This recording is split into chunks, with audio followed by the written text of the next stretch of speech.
If you're ready to rest, you're in the right place. Close your eyes, relax your body, and drift into a slower time. You're stepping into the bustling world of the 13th century medieval innkeeper. Forget your modern notions of a cozy B&B with cute quilts and complimentary breakfast. Here, it's all about managing chaos, balancing the books, and keeping the ale flowing. As an innkeeper, you're the medieval equivalent of a multitasking ninja. Your day begins before the rooster even thinks about crowing. It's a world where the smell of pottage and stale beer is your morning coffee. Now let's talk economics. Running an inn is no small feat when you're stuck in a world where coins are scarcer than a knight without a dented helmet. A basic bed in your establishment is going to cost a traveller about a penny. Doesn't sound like much, right? But in this world, a penny is a small fortune, equivalent to what a labourer might earn in a day. And let's be real, not all guests are rolling in silver. You're likely to see some creative bartering. How about I fix that broken chair in exchange for a night's rest? Sure, why not? It's not like carpentry skills aren't valuable when your furniture is more rickety than a castle under siege. The logistics of food supply? A nightmare dressed as a medieval banquet. You're not just serving bread and cheese, you're curating a menu that keeps your guests' bellies full and your ledger in the black. Grain prices fluctuate like the mood of a weathered sea captain, and don't even get started on the cost of meat. You're sourcing from local farmers, haggling with butchers, and occasionally chasing down the odd chicken yourself. It's a constant juggling act to keep the larder stocked without draining your coin purse. And if you're thinking of importing those fancy spices from the Far East to impress your guests, remember, that's some serious bling, reserved for the elite who can afford a taste of exoticism. Your inn is more than just a place to crash. It's a medieval social media platform, a community hub where news travels faster than a bard on a mission. People gather here to swap stories, share gossip, and plot the next town scandal. You're the unofficial news anchor, hearing tales of distant lands, royal decrees, and the latest from the battlefield. Your establishment might even host a travelling minstrel or two, who'll pay for their stay with songs and stories instead of hard cash. Who needs Netflix when you have live entertainment and a tankard of ale? And speaking of ale, you might not be a brewer, but you better know your hops from your barley. Ale is the drink of choice, safer than water, and more filling than a monk's sermon. Keeping your patrons supplied with this liquid gold is akin to maintaining peace in your mini-kingdom. Run out, and you might as well invite chaos into your common room. You could try your hand at making your own brew, but beware the wrath of a patron scorned by bad ale. Your reputation hangs on the balance of hops and yeast. But let's not forget the social dynamics at play. You're not just dealing with weary travellers, you've got locals, merchants, knights, and perhaps the occasional noble passing through. It's a delicate dance of diplomacy, making sure the knight doesn't duel the merchant over a spilled drink or a misunderstood slight. You're the peacekeeper, the one who ensures that the only thing broken is a clay mug, not a nose. Your inn is a melting pot of medieval society, a place where class lines blur over shared stories and spilled ale. In this role, you wield more influence than you might think. A kind word to the right knight, a discreet ear for a merchant's woes, and you could find yourself with allies in high places, or at least higher than the mud-covered peasants trudging through your doors. You're part of the social glue that holds the community together, even if that glue is sometimes sticky with spilled ale and the occasional brawl. All this paints a picture of a life that's far from the romanticised tales of merriment and endless feasting. It's hard work, filled with its own brand of medieval hustle and bustle. But there's something undeniably appealing about the role. Maybe it's the thrill of managing chaos, the satisfaction of a full common room, or the chance to hear stories from every corner of the land. Your inn isn't just a building, it's a living, breathing part of the medieval tapestry, and you're at the heart of it. So grab your ledger, tighten your apron, and prepare for another day in the life of a medieval innkeeper. So, you're ready to dive back into the world of the medieval innkeeper, where guests aren't just guests. They're a kaleidoscope of characters, each with their own story, and sometimes a knife hidden up their sleeve. Welcome to the medieval inn, where the walls have ears, the floorboards creak with secrets, and the air is thick with the scent of ambition and ale. First up, we've got the merchants, those medieval road warriors who roam the trade routes like the original travelling salesmen, Picture them swaggering in, coins rattling in their pouches, eyes gleaming with the prospect of a good deal. They're the lifeblood of your establishment, bringing news, exotic goods, and a steady flow of currency, if you're lucky. But don't let their well-worn boots fool you. These guys are shrewd negotiators, ready to haggle the price of a bed down to the last farthing. And speaking of prices, a night's stay could set them back a penny or two, which, as we've mentioned, was a hefty amount for most, but a worthwhile investment for a merchant who needs a safe haven for both himself and his precious wares. Then there are the pilgrims. The pious wanderers on a holy quest. They're easy to spot with their wide-brimmed hats and the ever-present scallop shell badges. These folks are more than just customers. They're a walking testament to faith and perseverance. Pilgrims can be a mixed bag. Some are genuinely devout and willing to share a prayer or two in exchange for a bowl of pottage, while others are more interested in the local taverns than the local shrines. But hey, to each their own. Pilgrimages were big business in the Middle Ages, and inns like yours were the Airbnb of the sacred journey. You'd offer them a bed, a meal, and maybe a reminder that the road to salvation isn't paved with ale. And, lest we forget, the occasional bandit or rogue who slips through your doors. These guys are the wild card in your deck, the kind of guests who keep one eye on the door and the other on your coin chest. They might come in under the guise of a weary traveller, but their true intentions tend to reveal themselves by the time the sun sets. An innkeeper worth their salt knows how to spot trouble from a mile away, or at least from the suspiciously bulging satchel under a cloak. Sure, the romanticised rogue has a certain Robin Hood appeal, but in reality you'd rather keep your silverware than lose it to a charming grin and a quick hand. Your inn is more than a pit stop, it's a crucial node in the web of medieval travel. With roads more perilous than a Game of Thrones plot twist, safe havens like yours are indispensable. Inns dot the landscape like medieval Wi-Fi hotspots, offering weary travellers a place to rest and swap tales of treacherous roads and unexpected adventures. And let's be honest, the roads were no joke. Bandit attacks, wild animals, and the ever-present threat of getting lost in a forest straight out of a brother's grim nightmare meant that a warm bed and a hot meal were the holy grail for any traveller. But here's where things get tricky, balancing hospitality and security. You want to welcome guests, but you also want to make sure they leave without taking a piece of your establishment with them. It's a tightrope walk of medieval proportions. You might have a burly bouncer, or perhaps a lock on the storeroom that requires the dexterity of a locksmith and the cunning of a fox to open. Whatever your strategy, ensuring safety is paramount. After all, a guest who wakes up to find their purse lighter than a minstrel song isn't going to leave a glowing Yelp review, or its medieval equivalent, which might involve some creative graffiti on your walls. Keeping the peace among your guests is another Herculean task. When a merchant inadvertently insults a knight by spilling his drink, you're the one who has to step in before swords are drawn and your common room turns into a jousting arena. It's all about diplomacy, a skill as valuable as any sword in the medieval world. A well-placed joke, a free round of ale, or a strategically timed story about the latest battle can diffuse tensions faster than you can say, draw your sword. And let's not forget about the practical challenges of running an inn. Rodents and lice, those are the real uninvited guests. A good innkeeper knows that cleanliness is next to godliness, or at least as close as one can get when bathing is a biannual event for most. You're constantly battling the unseen army of pests that threaten to turn your establishment into a breeding ground for more than just local gossip. Flea traps and rat catchers become your allies in the unending war against vermin. The rewards, though, are plentiful.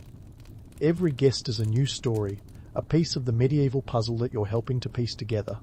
Whether it's a merchant boasting about his latest deal, a pilgrim recounting a miraculous encounter, or even a bandit spinning a yarn about his daring escapes from the law, your inn is where these narratives converge. It's a living tapestry, woven together by the threads of human experience and the ale-soaked nights that turn strangers into friends, or, at the very least, drinking buddies. So, what keeps you going in this whirlwind of medieval madness? Perhaps it's the camaraderie that forms over a shared meal, or the satisfaction of knowing that you're part of something larger than yourself. Your inn is more than a building. It's a sanctuary, a crossroads of humanity where the high and low alike find common ground. As an innkeeper, you're not just managing a business, You're curating an experience, one pint of ale at a time. The medieval world is tough, but it's also vibrant and alive, a place where every day is a new adventure. And for the medieval innkeeper, that's just another day in paradise, or at least a paradise with the occasional brawl and a lot of spilled ale. So keep those doors open and that ale flowing, because the next guest could be just around the corner, bringing with them a story that will light up your common room like a midsummer bonfire. And speaking of guests, let's peel back that romanticised image of the medieval innkeeper as a jolly old soul, always ready with a hearty laugh and a mug of ale. Reality check.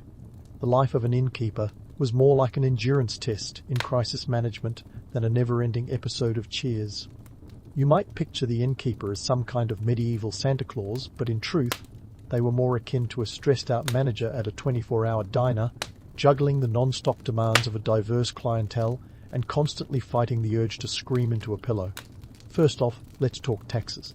Yeah, that's right, even in the Middle Ages, death and taxes were the only certainties. Running an inn meant you were on the hook for a slew of fees that would make a modern accountant weep. Depending on where you were, you might be paying a tax on your ale, your bread, even the number of fireplaces you had. And don't forget the church's cut. Tithes weren't just for farmers. Inns had to cough up their share to ensure the local clergy was well fed and ready to preach against the sins of inebriation. Ironic, considering they were likely your best customers. Now, if that wasn't enough to make your medieval blood pressure spike, consider the constant threat of crime. Forget quaint notions of Robin Hood, like rogues with a heart of gold. Bandits were less about redistributing wealth and more about relieving you of your hard-earned coin with a knife to your throat. Inns were prime targets for anyone looking to make a quick score, so keeping your establishment secure was a full-time job in itself. You needed eyes in the back of your head, or at the very least, a trustworthy staffer who could double as a bouncer when things got dicey. And let's not even get started on the unpredictable nature of medieval travel. Roads could be more treacherous than a snake pit, with weather conditions that turned a simple journey into an epic saga of mud, rain, and more mud.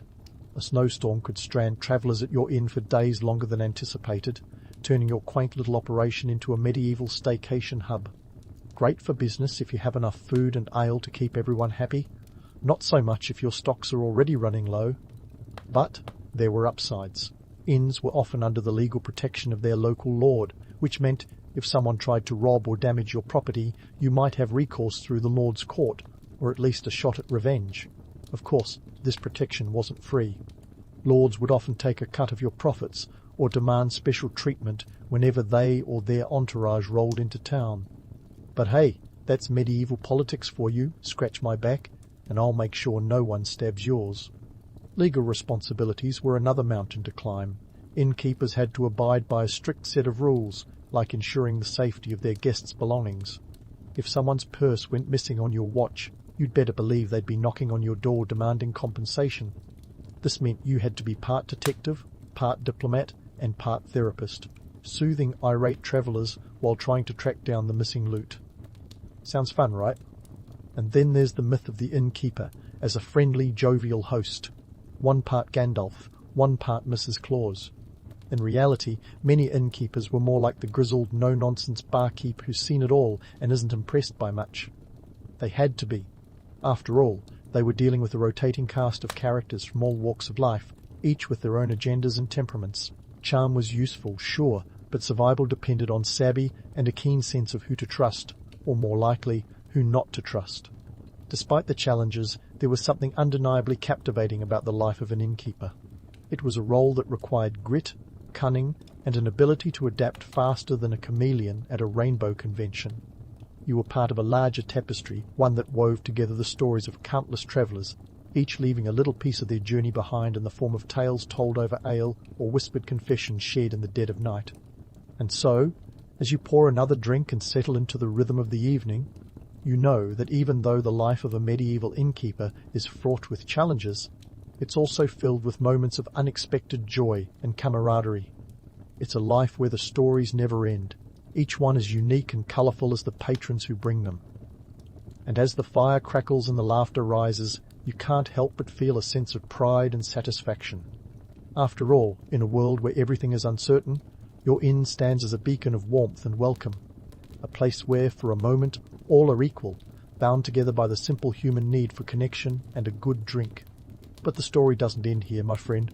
There's more to uncover about this vibrant world of medieval inns, and trust me, you won't want to miss it. So, keep your tankard full and stay tuned for the next chapter, where we'll dive even deeper into the trials and triumphs of the medieval innkeeper. Until then, may your beds be soft, your ale strong, and your guests more merry than merry bandits. As we continue our medieval escapade, let's pull back the curtain on the innkeeper's role in the grand economic theatre of the Middle Ages. Inns weren't just cosy hideaways for weary travellers. They were economic powerhouses strategically nestled along the arteries of medieval commerce.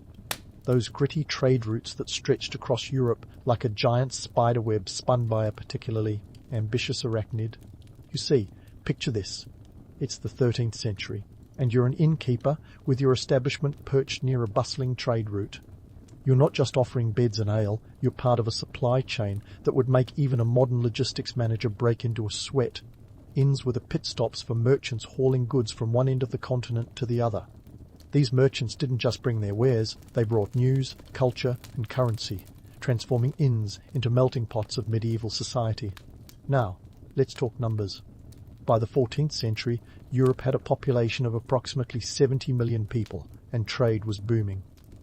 The Hanseatic League, a powerful economic alliance of merchant guilds and market towns, dominated the Baltic and North Sea trade routes. Inns along these routes became essential, offering a safe haven from the unpredictable weather and even more unpredictable bandits. Staying at an inn was a shrewd investment for merchants protecting goods worth a small fortune. Imagine trying to transport a shipment of fine wool from England to the bustling markets of Bruges without a reliable place to rest. It's like attempting a cross-country road trip without a single rest stop, utter madness. Naturally, the political implications of innkeeping couldn't be underestimated. Inns were subject to the whims of royal decrees and local laws that could change faster than the weather in a Shakespearean tragedy. For instance, in 1351, the Statute of Labourers was enacted in England, which attempted to cap wages and regulate prices, including those of accommodations. Royal proclamations could dictate how much you charge for a bed or a pint of ale, tightening your purse strings tighter than a miser's grip on his last gold coin. But it wasn't just the crown that held sway over innkeepers. Enter the guilds, those medieval powerhouses of trade regulation and quality control. Guilds were like the medieval mafia, only with more parchment and fewer concrete shoes. As an innkeeper, you might find yourself at the mercy of the Brewers' Guild, which could determine the quality and price of the ale you served. And if you dared to think about brewing your own, well, you better be ready to face the wrath of the Guild, a wrath that could involve hefty fines, or worse, banishment from the trade network.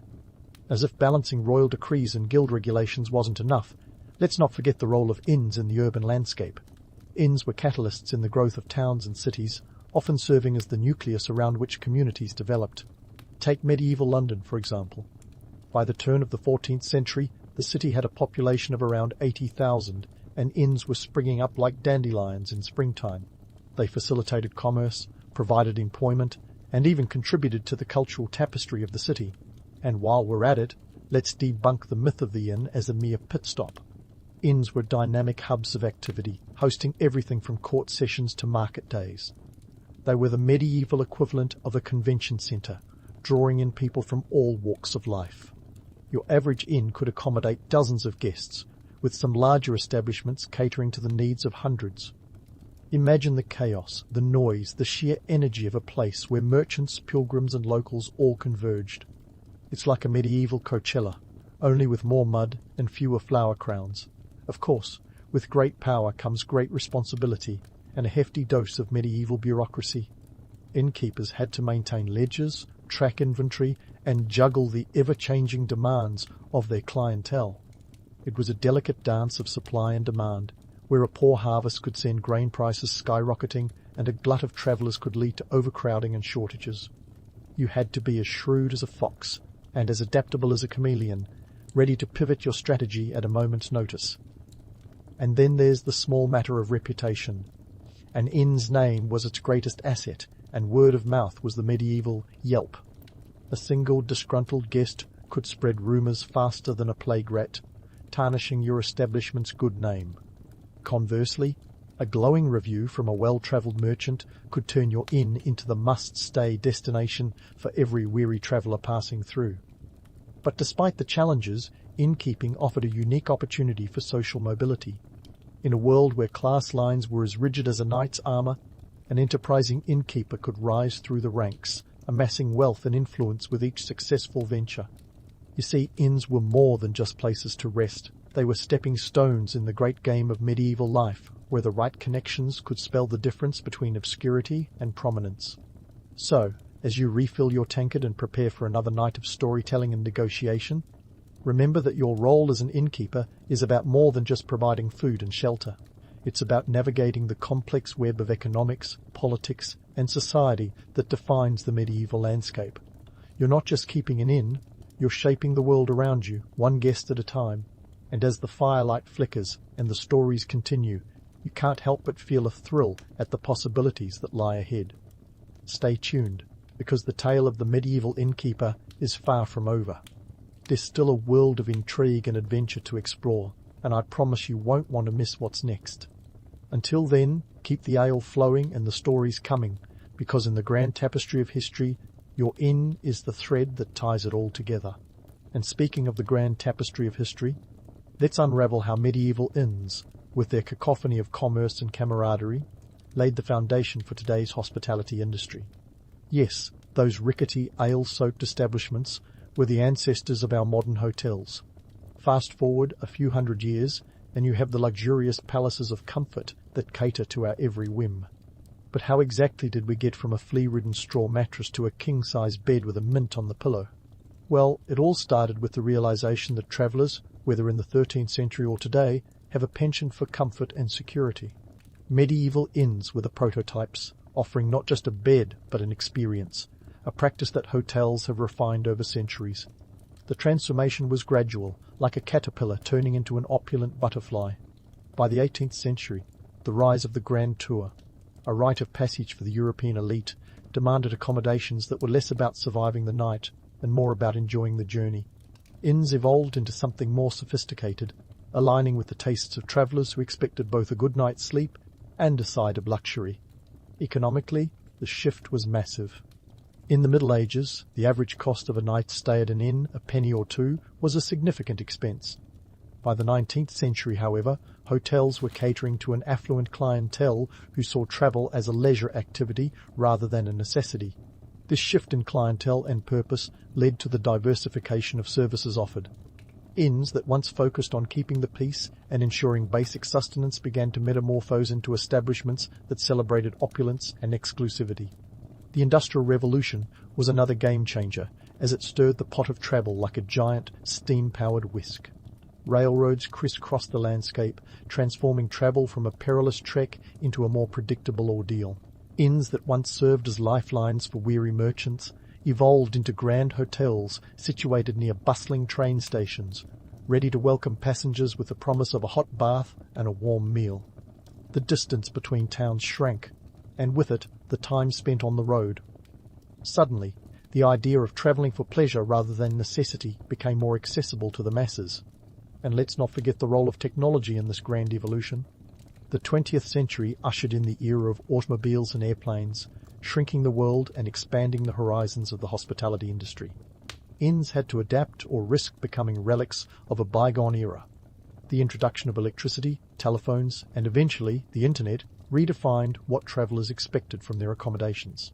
From the humble medieval inns sprang the high-rise hotels that now dot the skylines of every major city, a testament to human ingenuity and our perpetual desire for comfort. Despite these advances, the romanticized image of the medieval inn lingers in our cultural psyche like a particularly catchy tune. Literature and cinema have transformed the humble innkeeper into a figure of warmth and wisdom, a purveyor of secrets and hospitality. This nostalgia glosses over the grittier realities of medieval life, creating a narrative that is as charming as it is misleading. The truth is, medieval inns were often more about survival than service. The romanticized rogue with a heart of gold and the innkeeper with boundless patience were more fiction than fact, serving as narrative devices to entertain rather than educate. Yet there's undeniable allure in these stories, a yearning for a simpler time when life was lived at a slower pace, dictated by the rising and setting of the sun. But let's not kid ourselves. Life in a medieval inn was a juggling act, with danger and discomfort lurking at every turn. It's important to separate this romantic veneer from historical reality, understanding that while the stories captivate, the truth was far less idyllic. In contemporary culture, the legacy of medieval inns lives on in our expectations of hospitality. We crave authenticity and connection, the same elements that drew travellers to inns centuries ago. The sense of community, the warmth of a shared story over a communal meal. These are the intangible qualities that the best hotels strive to capture today. In essence, the spirit of the medieval innkeeper, part host, part confidant, continues to shape the hospitality industry, ensuring that even in a world dominated by technology, the human touch remains at the heart of travel. So, as you drift off to sleep, think about how far we've come from the days of straw beds and ale-soaked floors. The journey from medieval inn to modern hotel is a testament to our relentless pursuit of progress, comfort, and connection. And while the romanticized tales of yore may never fully fade, it's the blending of past and present that creates the rich tapestry of today's hospitality experience. It's a reminder that while we may romanticize the past, we should always appreciate the comforts of the present, because who really wants to go back to sharing a bed with a stranger and a few hundred fleas? If you ever thought your morning coffee addiction was intense, let's talk about Montezuma II, the Aztec ruler who treated chocolate like it was the lifeblood of his empire. Picture this. Montezuma's cocoa habit wasn't just a casual sip. We're talking about a man who reportedly knocked back 50 cups of chocolate a day. That's not a typo 50. And this wasn't your average hot chocolate either. Imagine a rich, frothy, bitter concoction, spiked with spices and served in ornate golden goblets. Forget your local coffee shop, Montezuma's palace was the ultimate caffeine haven. Now, let's set the scene in Tenochtitlan, the capital of the Aztec Empire. This was no backwater village. It was a bustling metropolis that would have given any modern city a run for its money. The city was strategically perched on an island in Lake Texcoco, brimming with marketplaces that made Wall Street look like a corner shop. Here, cacao beans were the currency du jour. While today we might toss a few coins for a bar of chocolate, the Aztecs were trading in cold, hard cacao. These beans weren't just for drinking, they were for dealing. Need a turkey? That'll be about 100 cacao beans. Want a night with a courtesan? Around 10 beans. Forget Bitcoin. Cacao was the original digital currency, except, in bean form. And before you get swept away by the romantic notion of chocolate as currency, let's burst that bubble a little. While cacao was indeed valuable, it was also a bit of a double-edged sword. It emphasized the social and economic divides in Aztec society. The wealthy could afford to indulge in the luxurious chocolate drinks, while the lower classes might only manage a bean or two. It was the edible emblem of wealth and power, much like a designer handbag or a flashy sports car today. Speaking of power, Montezuma II wielded his chocolate cup like a scepter. His daily chocolate ritual wasn't just about indulgence, it was a statement of supremacy. He believed the drink endowed him with divine strength, a notion that was probably quite handy when you're running an empire. It's also worth noting that chocolate had aphrodisiac qualities, or so they thought. So, those 50 cups a day? Let's just say Montezuma wasn't only thinking about governance. But let's hit pause on Montezuma's chocolate escapades for a moment and consider the broader picture. The Aztecs didn't just drink chocolate, they revered it. The cacao tree was considered a divine gift from Quetzalcoatl, the feathered serpent god. In rituals, cacao beans were offered to the gods, a testament to their esteemed status. When Hernán Cortés and his band of merry conquistadors arrived, they were introduced to this liquid gold, and the rest, as they say, is history, or at least a precursor to the European chocolate obsession. Tenochtitlan's markets were a testament to the vibrant economic life of the Aztec civilization.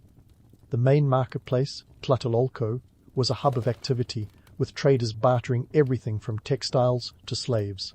But cacao beans held a special place, both as a luxury item and a medium of exchange. It's fascinating how a simple bean could have such profound impacts, weaving through the fabric of society like a master thread.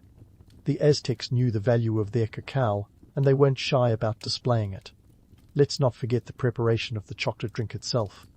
This wasn't a simple process of mixing cocoa powder and hot water. Oh no, it was an art form.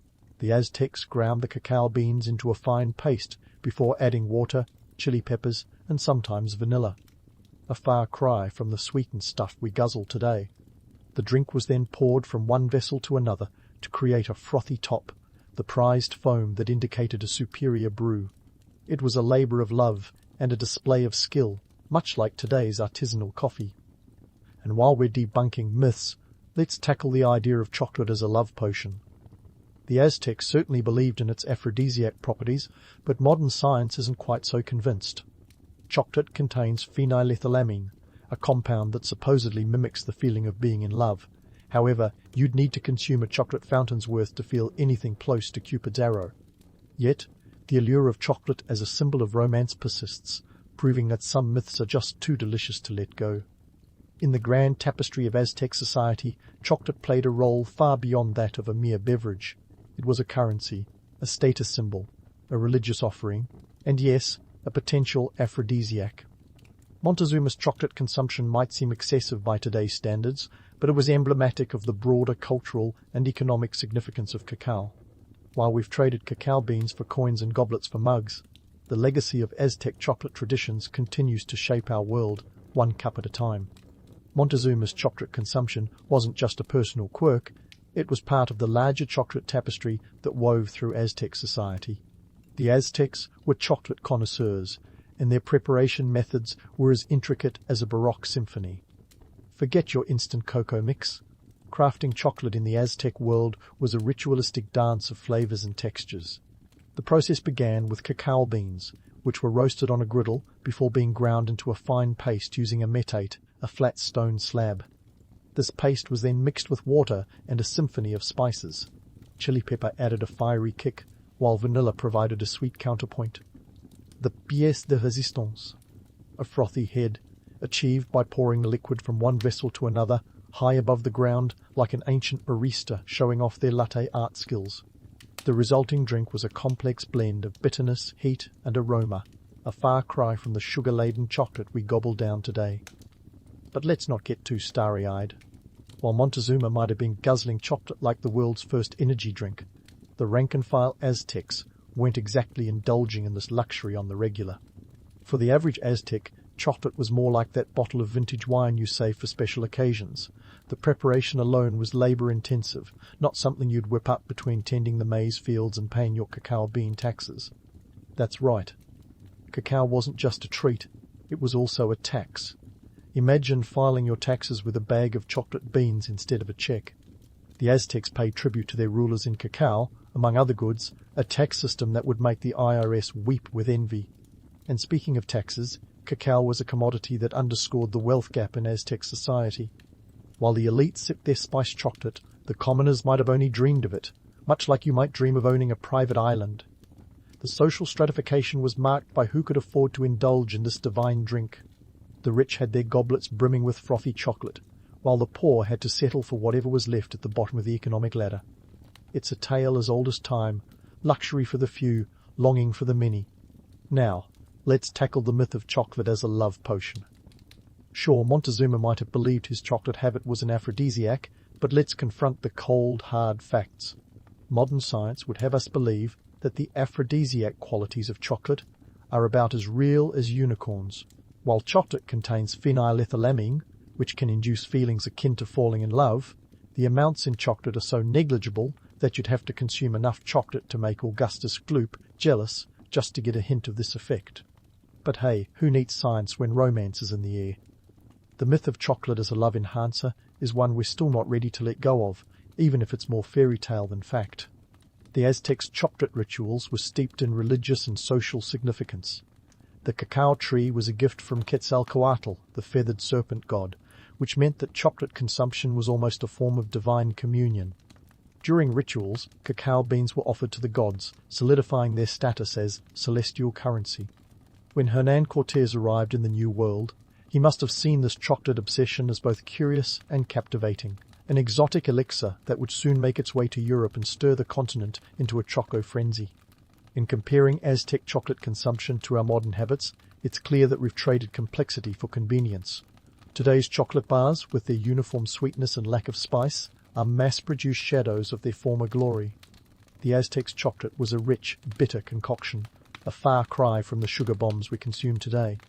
And while we might think of chocolate as an everyday indulgence, for the Aztecs it was a luxury, a status symbol, and a spiritual offering all wrapped into one frothy mug. So, was Aztec chocolate the luxurious aphrodisiac of legend or an ancient energy drink? The answer is a bit of both, really. For Montezuma, it was a symbol of power and virility, a drink that fueled his reign. For the everyday Aztec, it was a rare indulgence, a taste of the divine that was out of reach for most. The truth lies in the middle, between the myth and the reality, between the legend of love potions and the practicalities of a society that thrived on cacao. The Aztecs took their chocolate very seriously, and while they might not recognize the candy bars we devour today, they would certainly appreciate the ongoing legacy of their chocolate tradition. As we leave the Aztec Empire behind and prepare to delve deeper into the world of chocolate, keep these tales of cacao in mind. They remind us that behind every modern treat is a history rich with culture, commerce, and a taste for the extraordinary. The Aztecs were the original chocoholics, and their influence reaches far beyond the borders of their ancient empire. Stay tuned as we continue to unravel the mysteries and myths of this tantalizing bean, exploring how it became a global obsession that's still going strong today. The Aztec Empire, with its lavish chocolate rituals and economic wizardry with cacao beans, was a society where the divine and the mundane were woven together like a finely crafted tapestry. But let's not kid ourselves. Cacao wasn't just a leisurely drink or an afterthought, it was integral to the very DNA of Aztec politics and religion. This wasn't a society that casually tossed cacao beans around like confetti at a parade. No, these beans were the real deal, currency and ritual rolled into one, and their significance ran deeper than the canals of Tenochtitlan. In the bustling heart of the Aztec capital, chocolate was the liquid lifeblood of the elite. It wasn't just a drink, it was a key player in the grand theatre of politics. Imagine attending a diplomatic meeting where instead of coffee, you were served a frothy cup of spiced chocolate. When Aztec rulers wanted to seal alliances or impress foreign dignitaries, out came the ceremonial chocolate. It's like the ancient equivalent of rolling out the red carpet or sending a box of the finest cigars. You see, the Aztecs didn't just use chocolate to fuel their daily grind. They used it to cement friendships, secure alliances, and occasionally show off their wealth and sophistication. After all, nothing says, "I'm serious about this alliance," like sharing a cup of what's essentially liquid gold. But the political reach of chocolate didn't stop at the diplomat's table. It went straight to the temples, where cacao beans were part of religious rites that would make any modern chocolate lover's head spin. The Aztecs believed cacao was a divine offering, a celestial currency to appease the gods. Picture this: priests in elaborate headdresses, chanting prayers while offering cacao beans in sacred rituals. These beans were not just any old offering, they were seen as gifts fit for deities, a tangible link between the Aztecs and the divine. It's like standing at the cosmic ATM, hoping your deposit of cacao beans grants you a bit of divine favor. Now, let's address the myth that the Spanish conquistadors were immediately enchanted by this exotic chocolate. When Hernán Cortés and his entourage first encountered chocolate, they were less than impressed. To them, the Aztecs' beloved xocolotl was a bitter, frothy brew that bore little resemblance to the sweet treat we know today. Imagine being handed a cup of what you thought might be hot cocoa, only to find it's more akin to a spicy, bitter tonic. Not exactly love at first sip. Yet, the Spanish quickly realized that while the taste might not have been to their liking, the economic potential of cacao was undeniable. They saw the value these beans held in Aztec society and, through the lens of European economics, recognized a cash crop waiting to happen. The Spanish perception of chocolate underwent a transformation as they gained a deeper understanding of its role in Aztec life. Initially, they were baffled by its ceremonial importance and the way it was intertwined with Aztec religion and politics. But being the opportunists they were, they saw beyond the initial taste shock. Cortés, ever the savvy conquistador, noted how cacao was used as currency and tribute. He quickly grasped its potential not just as a drink, but as a commodity that could be exploited. The Spanish were nothing if not adaptable. and soon they were sending shiploads of cacao beans back to Europe, where chocolate would eventually morph into the sugary delight we're all too familiar with today. But let's not gloss over the darker side of this chocolate tale. The Spanish conquest brought about the harsh reality of colonial exploitation. As they plundered the Aztec Empire, they also seized control of cacao production, integrating it into the burgeoning colonial economy. It was a classic tale of conquest. Take the land, take the resources, and take the culture. Cacao, once a sacred and political powerhouse in Aztec society, was reduced to just another commodity to be traded and taxed under the Spanish regime. The irony is almost too bitter to swallow. What was once a divine offering became just another item on the colonial grocery list. Yet, the mythic allure of Aztec chocolate persisted despite these harsh realities. The romantic notion of chocolate as a mystical, exotic substance captivated the European imagination. This fascination, combined with the economic exploitation of cacao, propelled chocolate into the annals of global history as a luxury item, a status symbol that transcended its humble bean origins. The Spanish might have reshaped its narrative, but the echoes of its Aztec roots remained, a testament to the enduring power of chocolate as both a symbol and a commodity. As we dive deeper into the rich tapestry of chocolate history, keep in mind that every sip of modern cocoa is steeped in layers of cultural exchange, economic ambition, and historical transformation. The Aztecs may have been the original chocolatiers, but their legacy was co-opted and transformed, leaving us with a bittersweet reminder of how history can alter even the most divine of treats. So, as you sip that next cup of hot cocoa, remember, you're not just enjoying a simple drink, you're partaking in a centuries-old tradition that once meant the difference between divine favour and colonial conquest. Stay tuned as we continue to unravel the deliciously complex history of chocolate and its journey from sacred Aztec brew to global obsession. And so, as chocolate sailed across the Atlantic, it embarked on a journey that would transform it from an Aztec emblem of power into a European symbol of indulgence. But let's not kid ourselves. This wasn't some magical trip where chocolate was instantly adored by the European elite. Nope. It took time, sugar, and a whole lot of economic manoeuvring to turn this bitter Aztec brew into the sweet confection we know today. Imagine, if you will, the first encounters between European taste buds and Aztec ocolatl. It was a culture clash in a cup. For those expecting the familiar comforts of a warm, sugary drink, this was an unexpected punch to the palate. More like a spicy slap in the face, actually. The Europeans, ever the resourceful bunch, saw potential where their taste buds found none. Enter sugar, the sweet saviour that would bridge this flavour divide. By the late 16th century, the Spanish began adding sugar to the mix, and this tweak was nothing short of revolutionary. Sugar, already a luxury item in European markets, elevated chocolate from a curiosity to a status symbol, an indulgence for the opulent. This sweetened chocolate concoction quickly made its way to the Spanish court. Historical records suggest that by the early 1600s, chocolate was all the rage among Spanish nobles. It's said that in 1636, when Queen Maria Theresa of Spain married Louis XIV of France, she gifted him a box of chocolate. Forget flowers or jewellery, chocolate was the ultimate romantic gesture. Louis XIV, known for his elaborate tastes and penchant for excess, embraced chocolate with open arms, and so did the rest of Europe. Chocolate houses began popping up in France and England, much like the coffee shops of today. But let's pump the brakes and talk economics, because chocolate's journey wasn't just a culinary adventure, it was a full-blown economic revolution. As chocolate's popularity soared, so did the demand for cacao beans. And who was supplying these precious beans? Initially, it was the Spanish colonies in the Americas. The Spanish exploited indigenous labour and later African slaves to meet the insatiable European demand. This wasn't just a matter of taste, but a matter of power and control. Cacao plantations sprouted across the New World, fundamentally altering the dynamics of trade and labour. By the mid-17th century, chocolate had become a staple of colonial economies, a bittersweet legacy of cocoa and conquest. Meanwhile, in England, chocolate was weaving its way into the fabric of society, albeit with a bit of resistance.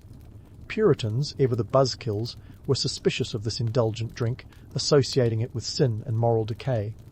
They worried chocolate houses were hotbeds of vice, where people gathered not just to drink chocolate but to gamble, gossip, and, heaven forbid, indulge in merriment.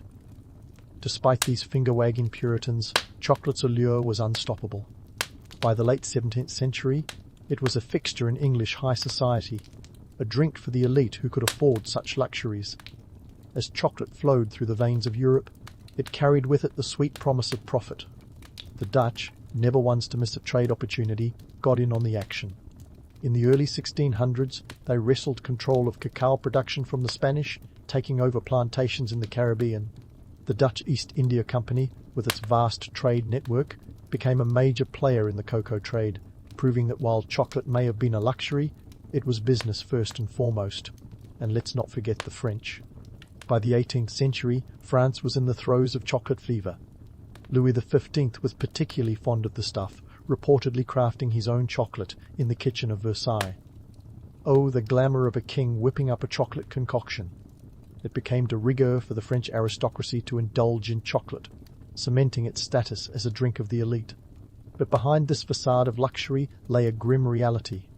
The French, like their Spanish and Dutch counterparts, relied on colonial exploitation to fuel their chocolate obsession, a complex dance of power, profit, and politics.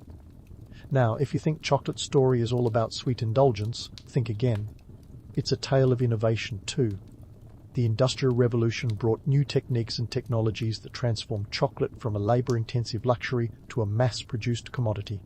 By the 19th century, the Swiss had perfected the art of milk chocolate, adding milk powder to the mix to create the creamy, sweet bars we recognise today. The first milk chocolate bar was produced by Daniel Peter in 1875, a game-changer that opened the floodgates for the global chocolate industry. As chocolate became more accessible, it also became a symbol of the new economic order. The industrial age was all about efficiency and accessibility, and chocolate was no exception. It was no longer just for the wealthy, it was for anyone who could spare a few coins. By the turn of the 20th century, chocolate had democratized, becoming a treat for the masses, thanks in large part to companies like Cadbury, Hershey, and Nestle. These industrial giants turned chocolate into a global phenomenon, spreading its sweet allure to every corner of the globe. But don't be fooled by the rosy sheen of this chocolate-coated history. The economic shifts that propelled chocolate's rise also perpetuated deep-seated inequalities. The same colonial systems that fueled Europe's chocolate craze left a legacy of exploitation and oppression in their wake. The demand for cheap labour on cacao plantations continued unabated, and the human cost of chocolate production remains an uncomfortable truth to this day. So, as we savour a piece of chocolate, let's remember the journey it has travelled from the sacred rituals of the Aztec Empire to the bustling markets of Europe, and through the mechanization of the industrial age. Chocolate's story is one of transformation, a testament to human ingenuity, ambition, and, yes, the darker sides of our history. It's a reminder that behind every sweet indulgence lies a complex web of culture, commerce, and conflict. As we leave this chapter open and ready for more exploration, keep your curiosity piqued. There's so much more to uncover in the world of chocolate, from its scientific breakthroughs to its cultural revolutions. Stay tuned as we continue to unravel the profound and sometimes poignant tale of chocolate, tracing its path from sacred Aztec brew to the global obsession it is today. And so, as we dig into the rich, layered history of chocolate, we find ourselves staring at a confection that's been as politically and economically charged as it has been delicious. From sacred Aztec elixir to European indulgence and the global obsession it is today, chocolate has been a relentless traveller through history, leaving a trail of cultural footprints that are as sweet as they are bittersweet. Now, let's talk about how this ancient tradition has nestled itself right into modern culture, like a cat in a sunbeam. First up, the gourmet chocolate world, a realm where chocolatiers are essentially the rock stars of confectionery. This isn't your childhood Hershey bar. This is a luxurious, high-stakes game of flavour and finesse. We're talking about single-origin bars, artisanal truffles, and cacao percentage battles that would make a sommelier blush. Modern chocolatiers are like magicians, transforming raw beans into edible art, a process that still nods to those ancient Aztec methods of preparation, but with a contemporary twist. And let's face it, there's something undeniably romantic about that. But here's the kicker. While gourmet chocolate sales are soaring, we're also living in a world where the average Joe goes through about 9 pounds of chocolate per year. That's around 2.8 billion pounds annually in the United States alone. It's as if chocolate has become the unofficial snack of the planet. And while the average candy aisle might not scream Aztec sophistication, the very idea of chocolate as a daily indulgence is a legacy of its ancient roots. Then there's Valentine's Day, that annual festival of love and chocolate-induced sugar highs. While the Aztecs might raise an eyebrow at hearts and roses as symbols of affection, they definitely recognize the chocolate. The myth of chocolate as an aphrodisiac, while scientifically shaky, still dances through our cultural consciousness like a persistent Cupid. Each February 14th, we buy into the romanticized notion that a box of chocolates is the ultimate expression of love. It's a testament to how deeply entrenched chocolate is in our rituals, even if the origins are a mix of fact and fantasy.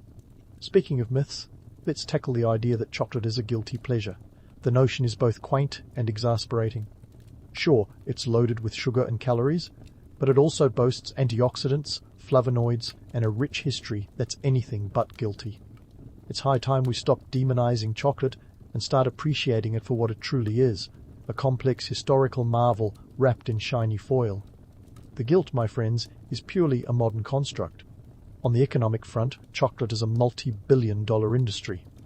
In 2022, the global chocolate market was valued at around $131 billion, with projections to reach $177 billion by 2028.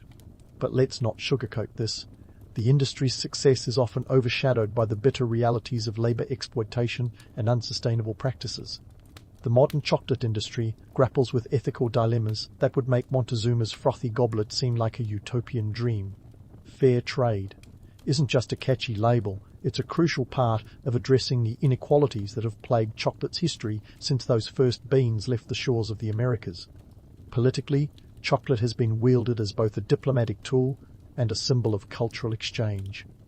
It's been present at peace talks, state dinners, and international summits. Remember when the French gifted chocolate to the Americans during World War II as a gesture of goodwill? Yes, even in wartime, chocolate found a way to sweeten the deal. As we wind down this historical journey, let's reflect on chocolate's enduring legacy. The Aztecs may have been the original chocolatiers, but their influence has rippled across time, shaping our world in ways both profound and delightful. Chocolate isn't just a treat, it's a testament to human ingenuity, a reminder of our capacity to transform the mundane into the sublime. It's a legacy of trade, ritual, and, yes, a little bit of luxury. So next time you break off a piece of chocolate, think of it as more than just a sugary fix. Think of it as a connection to a past, where chocolate was the drink of emperors and gods, a beacon of cultural exchange, and a symbol of both opulence and oppression. It's a sweet reminder that history is always more complex, and often more delicious than it seems. In the end, chocolate is a mirror of both the best and worst of us, a confection that has been moulded by human hands and histories. And as you savour that next bite, let it be a call to appreciate the past while savouring the present, one nibble at a time. If you ever thought modern medicine was a mixed bag of miracles and mysteries, wait till you hear about the Tudor era's healthcare, where the best advice might have been, just don't get sick. Welcome to a time when leeches were the iPhones of the medical world. Everyone had to have one.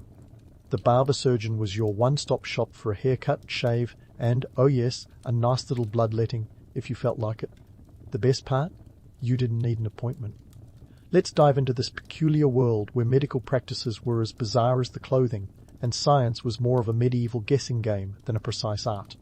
Picture this. Without using the word picture, of course. A Tudor gentleman, let's call him Sir Walter, wakes up feeling a bit off. Maybe it was last night's roast mutton, or the fact that hygiene was more of a concept than a daily practice. So, off he goes to see his local barber-surgeon.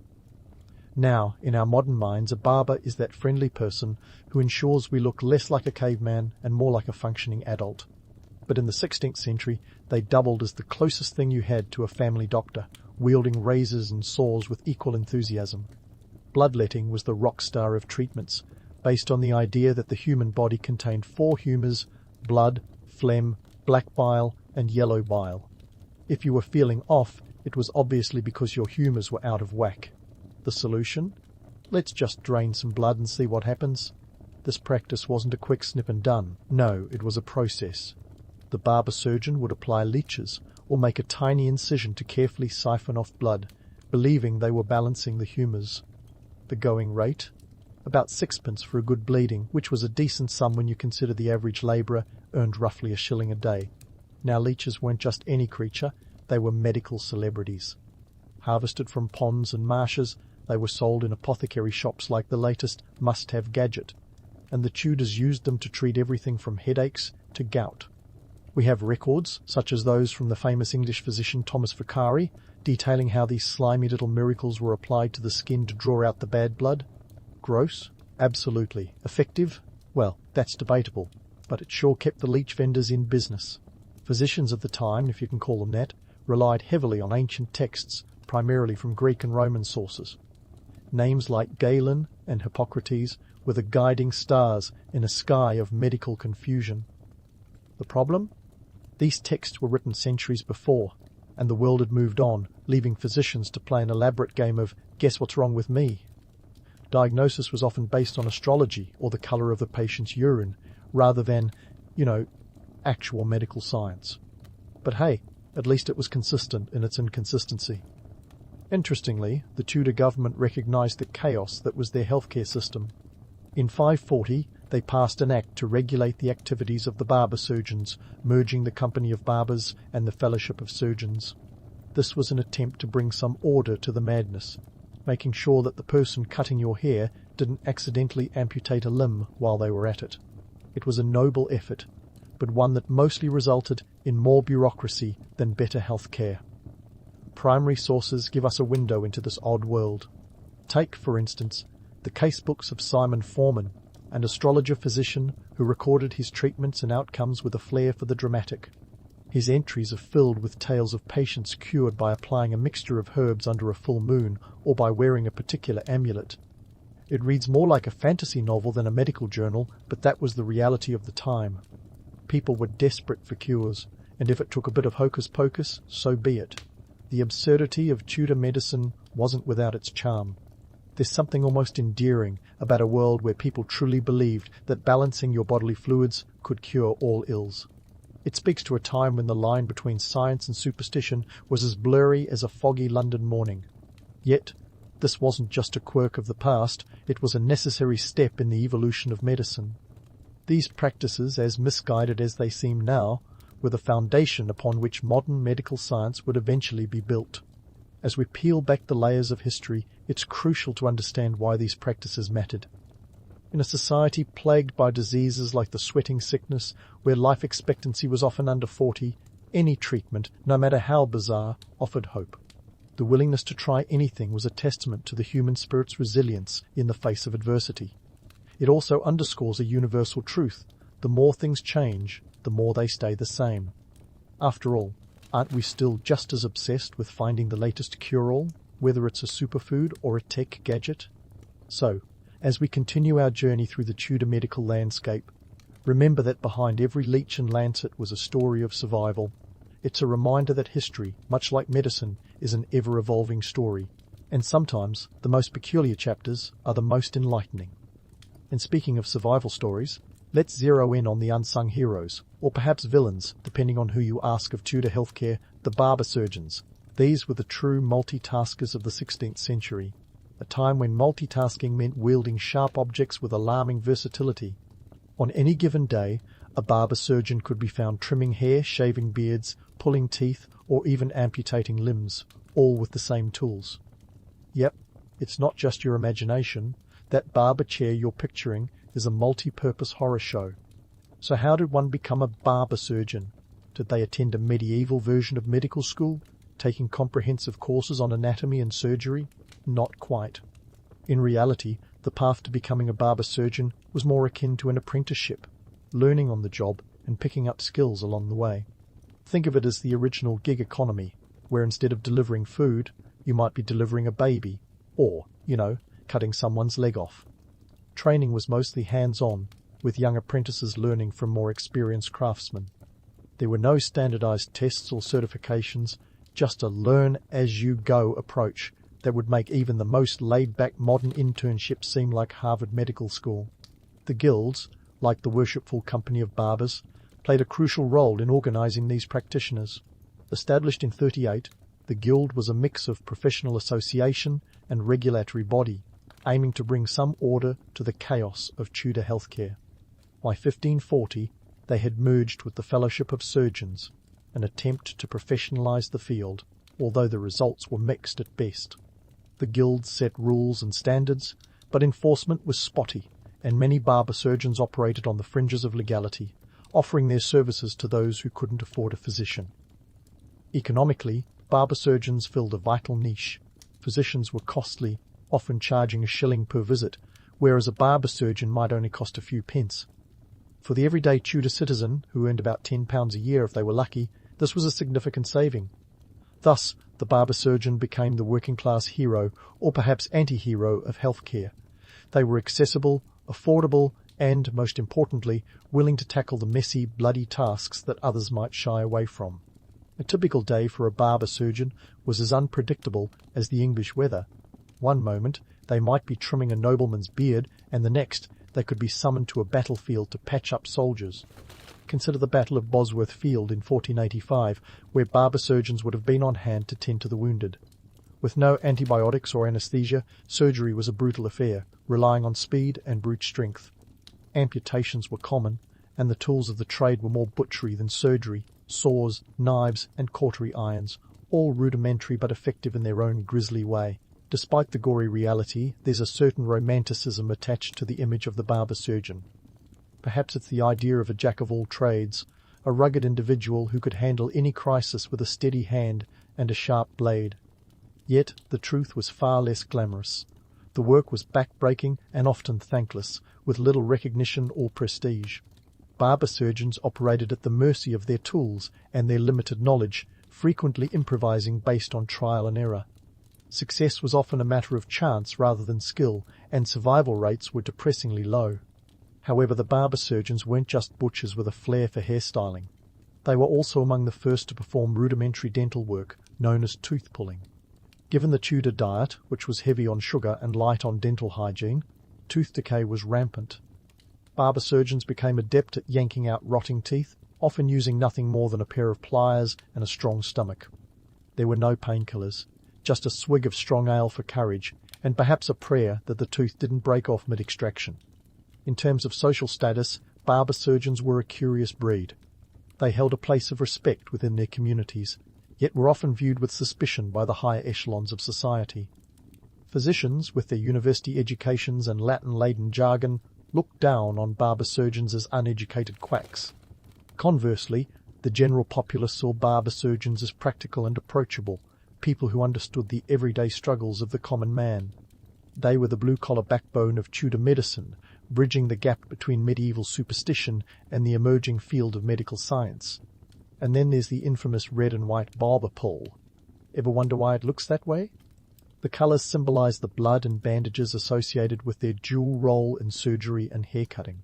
It's a legacy that endures, a quirky reminder of a time when your barber might just save your life, or at least try to.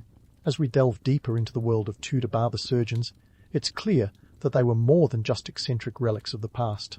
They were innovators in their own right, pushing the boundaries of what was possible with limited resources and even less formal education. Their story is one of grit and ingenuity, a testament to human adaptability in the face of adversity. So, the next time you sit in a barber's chair, pondering whether to go for the usual trim or something daringly new, spare a thought for those 16th century multitaskers. They may not have had the comforts of modern technology or the knowledge we take for granted today, but they were pioneers in their own messy, blood-stained way. As we continue to explore the fascinating world of Tudor medicine, remember that history isn't just about what happened, but why it happened and what it tells us about the human condition. Stay tuned as we unravel more tales from this peculiar era, where barber-surgeons ruled the day and every haircut was a potential adventure or misadventure. And speaking of adventures, let's cut right to the chase. Literally. When it came to the barber-surgeon's toolbox, it was less about finesse and more about sheer audacity. Imagine a collection of instruments, that would make a modern-day surgeon break out in a cold sweat. We're talking rusty saws that looked like they'd seen more action than a pirate's cutlass, and blood-stained aprons that told tales of their own, albeit in a language of stains and splatters. These tools weren't just for show, they were the backbone of 16th century surgery. Now, let's not mince words. The Tudor surgical experience was as close to a horror show as you could get without charging admission. The infamous tooth key, for instance, was essentially a medieval torture device masquerading as dental care. This charming contraption was used to yank out teeth with a twist and pull motion that must have felt like getting mugged by your dentist. And let's be honest, if you were sitting in that chair, your prospects were about as grim as a Shakespearean tragedy. The reality of surgical procedures back then was more about survival of the fittest, namely, who could withstand the most pain. Anesthesia was a concept as foreign as a smartphone to a caveman. Instead, patients were often given a stiff drink and a sturdy stick to bite down on. Pain management, more like pain endurance. It's the kind of endurance you'd expect from a marathon runner, not someone about to have an appendage lopped off. And the costs? Well, those were a real kick in the teeth, pun fully intended. A typical surgical procedure might run you a few shillings, a hefty sum considering the average yearly income hovered around £10.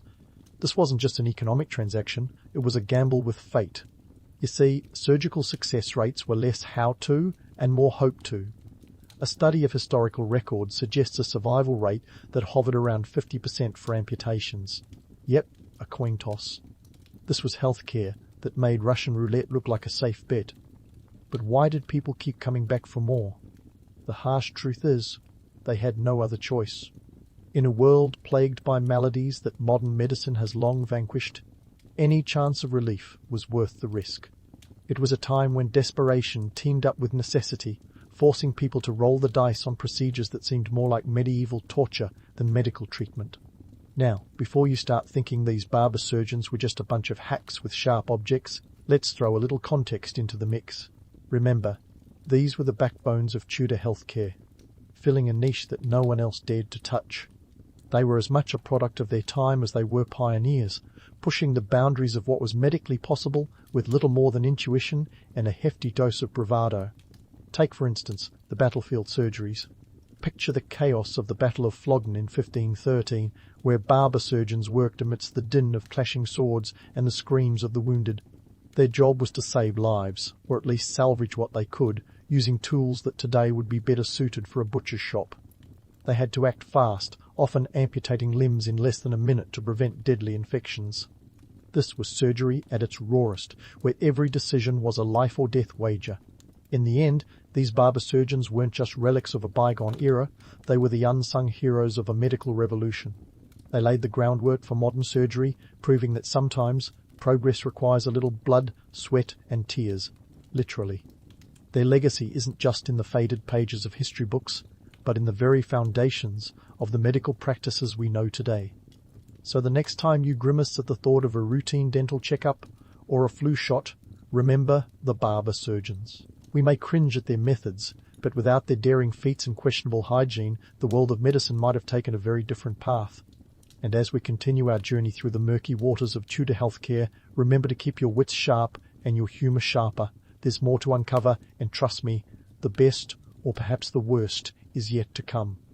And speaking of the best and the worst to come, let's dive into the whimsical yet befuddling world of Tudor superstition and religion, where your surgical schedule might just depend on which way the stars were twinkling.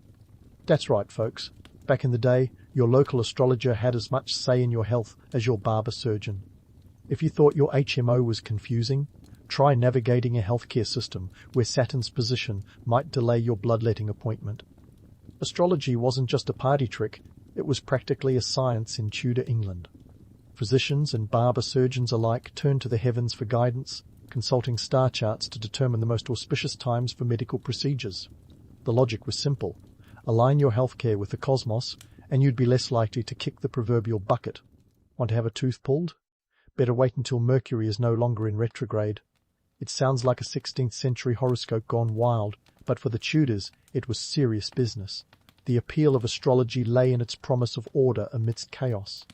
In a world where diseases struck without warning, and medicine was as reliable as a politician's promise, astrology offered the comforting illusion of control. It was a cosmic contract, a belief that if you played by the celestial rules, you might just escape the grip of the Grim Reaper. This wasn't just for the peasants, even the upper echelons were starstruck.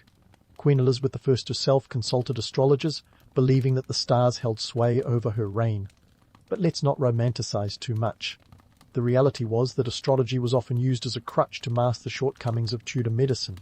When you don't know why your patient is coughing up a lung, blaming it on a lunar eclipse is a convenient scapegoat. It was the Tudor equivalent of saying, "It's not you, it's me. Actually, it's Venus." The interplay between superstition and emerging scientific ideas was a fascinating dance. On one hand, you had the tried-and-true methods of humoral theory, which were about as scientific as a witch trial. On the other, you had the budding seeds of modern scientific inquiry, with thinkers like Paracelsus and Andreas Vesalius challenging the status quo. Vesalius, for instance, dared to question Galen, the ancient authority on medicine, by conducting human dissections, an act as radical as questioning your grandma's secret apple pie recipe. Of course, shaking things up wasn't without its risks. The Church, a powerful entity in Tudor England, had a vested interest in maintaining the status quo. After all, if people started questioning medical doctrines, who knew what other sacred cows might be up for slaughter? The Church's grip on medicine was as firm as its hold on salvation. Religious doctrine dictated that illness was often a divine punishment, a cosmic slap on the wrist for moral failings. This belief conveniently absolved physicians of blame when their treatments failed. After all, who can argue with divine will? Yet, despite the Church's influence, the seeds of change were being sown, albeit in a haphazard, Tudor-esque fashion. The printing press, a relatively newfangled invention, was spreading new ideas faster than you could say "Eureka!" Medical texts, like those of Vesalius, were being disseminated, slowly eroding the monopoly that ancient authorities held over medical knowledge. It was the dawn of a new age, where observation and experimentation began to challenge old superstitions. This tug-of-war between tradition and innovation was mirrored in the economic landscape. Tudor England was a place of burgeoning trade and exploration, fueling a hunger for new knowledge and ideas. The rise of a merchant class created demand for practical solutions to everyday problems, including, you guessed it, healthcare. This demand for practicality slowly eroded the grip of pseudoscience, making room for genuine advancements, even if they were surrounded by a sea of snake oil.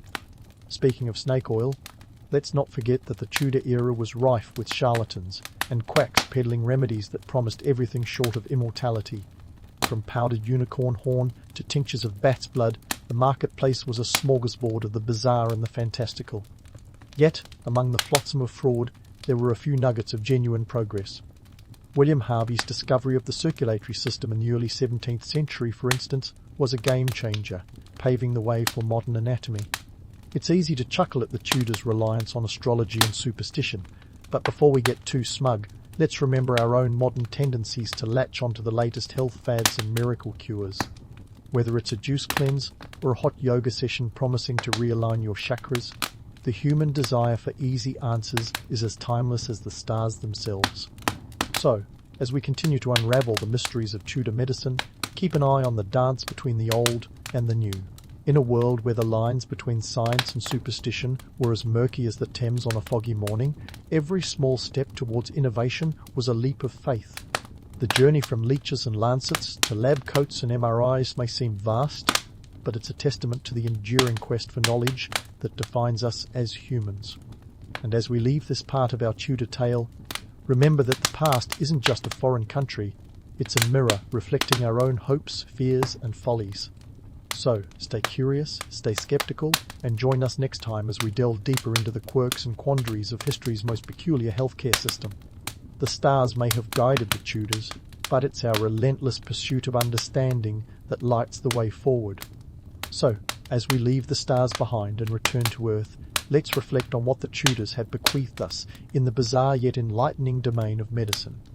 The leap from barber-surgeons performing bloodlettings to today's doctors, with their sterile gloves and high-tech gadgets, is nothing short of astronomical.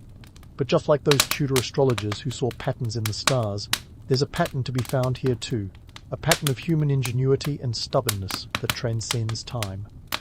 First things first, let's talk about the enduring allure of quick fixes.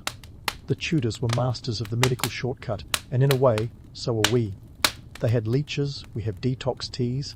They believed in the mystical power of astrology. We have people who swear by the healing power of crystals. The allure of a simple solution to complex problems is as tempting today as it was in the 16th century. It's the human condition to hope that health can be restored with a magic bullet, whether that bullet is made of lead or leafy greens. And then there's the myth busting.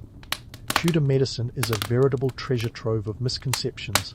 Take bloodletting, for example. The idea that draining blood could cure everything from headaches to indigestion seems laughable now, but it was grounded in the then accepted humoral theory of medicine. This was a world where the balance of blood, phlegm, black bile, and yellow bile dictated health. It's a stark reminder of how scientific consensus can change and why evidence-based practice is critical. In our modern era, we've replaced humours with hormones and neurotransmitters, but the lesson remains: always question, always verify. Speaking of evidence, let's give a nod to the importance of observation and experimentation. The Tudors operated in a medical landscape largely devoid of scientific rigour, but their occasional stabs at logic laid the groundwork for the scientific method. Figures like Andreas Vesalius dared to challenge the status quo, insisting on human dissection to understand anatomy better. Fast forward to today, and we've got double-blind studies and peer reviews. The lesson is clear: progress is built on challenging old ideas, not clinging to them. Economically, the Tudor medical world was a microcosm of the broader societal shifts. Barber-Surgeons were the working-class heroes, offering affordable health care when physicians' fees were out of reach for many. This divide between economic classes and access to health care is a tale as old as time. Today, we still grapple with issues of healthcare affordability and accessibility, albeit with more sophisticated systems and insurance plans. The past echoes in our current debates about universal healthcare, and it's a reminder that economic barriers to health are a persistent challenge. Politically, Tudor medicine was as much about power as it was about healing. The Church's grip on medical knowledge was as unyielding as its hold on salvation. The divine right of kings extended to the right to dictate medical practices too. Today's medical policies, driven by governments and pharmaceutical giants, reflect similar struggles for control. It's a sobering thought that the only constant in politics and medicine is the enduring dance of power and influence. And let's not forget the social factors. Tudor society was steeped in superstition, where the line between medicine and magic was blurrier than a London fog. Fast forward to today, and while we've traded charms for prescriptions, there's still an undercurrent of belief in alternative medicine and homeopathic remedies. The appeal of the mysterious and the unknown continues to captivate us, whether it's a Tudor amulet or a modern essential oil. The romantic appeal of the Tudors lies in their audacity to try, their willingness to experiment, even if those experiments often went awry. It's a story of survival, of trying anything to ward off the spectre of death. This fundamental drive to live, to heal, to hope is central to the human experience. It's what drove them to use leeches and what drives us to pursue groundbreaking medical research. The tools and theories may have changed, but the core motivation remains timeless. As we wrap up this whirlwind tour through the peculiar world of Tudor medicine, it's worth acknowledging how far we've come and how much we owe to the past. We've traded barber-surgeons for specialists, leeches for MRIs, yet the legacy of those early medical pioneers and their mishaps keeps us humble. After all, the history of medicine is a story of trial and error, of progress and setbacks, of the eternal quest for understanding. So, the next time you find yourself in a doctor's office, perhaps waiting impatiently for a prescription or a bit of advice, spare a thought for those who came before. Those Tudor practitioners, with their star charts and rusty saws, paved the way for the comforts and complexities of modern healthcare. And remember, while the stars may no longer dictate our health, the lessons from their time continue to guide us, urging us to question, to innovate, and to never stop searching for answers. The past may be a foreign country, but it's one that still has much to teach us about the resilience and folly of human nature. Sunlight nudges its way through your humble window, battling the haze of wood smoke and the city's morning din. Welcome to another day in 12th century Paris, where the air is as thick with ambition as it is with the aroma of fresh bread, and the less than delightful scent of the Seine. You, my friend, are a blacksmith in a city of about 50,000 souls, a metropolis for its time, bustling with everything from monks to merchants. It's a place where every cobblestone has a story, and every trade has its drama. You awaken not to the gentle buzz of an alarm clock, but to the sounds of vendors setting up shop, the clop of horse hooves on stone, and, if luck's on your side, the distant chime of Notre Dame's bells. You're smack dab in the middle of a city that's in the throes of transformation, where the streets are as much a marketplace of ideas as they are of goods. Paris is a patchwork of narrow alleys and broad market squares, each corner promising both opportunity and the occasional pile of, well, let's just say organic waste. Now, let's talk shop. As a blacksmith, you've got your work cut out for you. You're part engineer, part artist, and entirely crucial to medieval life. Forget the romanticized image of a smith hammering away in solitude. You're more like a medieval multitasker with a side of sweat and soot. Your ironworks range from the practical horseshoes and nails to the prestigious ornate gates and weaponry. In a city aiming to be the forefront of civilization, your role is as sharp as the tools you forge. Why is blacksmithing such a big deal, you ask? Well, iron is the medieval equivalent of plastic, ubiquitous and indispensable. Iron is what separates the haves from the have-nots. It's what makes you more than just another Parisian trying to make a denier or two. Speaking of which, let's get into the economic nitty-gritty. The price of iron fluctuates like the mood of a medieval monarch. Depending on the quality and source, you're looking at 50 to 100 deniers per leve, and that's if you're sourcing locally. Imported iron? That'll cost you more, but in a city like Paris, quality is worth the expense. In terms of earnings, a skilled blacksmith like you might take home about 2 to 3 deniers a day. Doesn't sound like much, does it? But in a world where a loaf of bread costs roughly 1 denier, you're doing all right. Not exactly rolling in it, but certainly not begging for scraps either. Your economic stability hinges on the city's demand for ironwork, which is as steady as the Seine's flow, except when it floods, which it does, often. Navigating these streets is a lesson in medieval logistics. Paris is divided into islands and districts, each with its own quirks. The Aile de la Cité is the beating heart, home to Notre Dame and the seat of the king's power. Cross one of the shaky wooden bridges, carefully now, and you might find yourself in the bustling right bank, where merchants haggle and hawkers holler. Or maybe you'll venture to the quieter left bank, where scholars and students debate lofty ideas, probably while avoiding the local tavern's questionable brews. As you make your way through this medieval maze, you're reminded of why the city's layout is both a blessing and a curse. The narrow, winding streets are perfect for defence, but less ideal for getting a wagon load of iron from point A to point B. And don't even start on the mud. Parisian streets are infamous for their ability to swallow shoes whole. But hey, at least you know a guy who can forge you a new pair. Despite the grime and chaos, Paris is a city on the rise, much like your trade. The cathedral builders need sturdy nails and hinges, the knights need armour and weapons, and even the peasants need tools for their fields. Your work is the backbone of these ambitions. So while you might not be the one singing chansons or penning poetry, your contribution is as solid as the iron you shape. As you prep for the day, you can't help but marvel at how your trade has evolved. Gone are the days when smiths were just village handymen. The guilds are forming, setting standards and protecting trade secrets. You might even chuckle at the thought of blacksmiths in centuries to come, romanticized as solitary artisans hammering away in picturesque forges.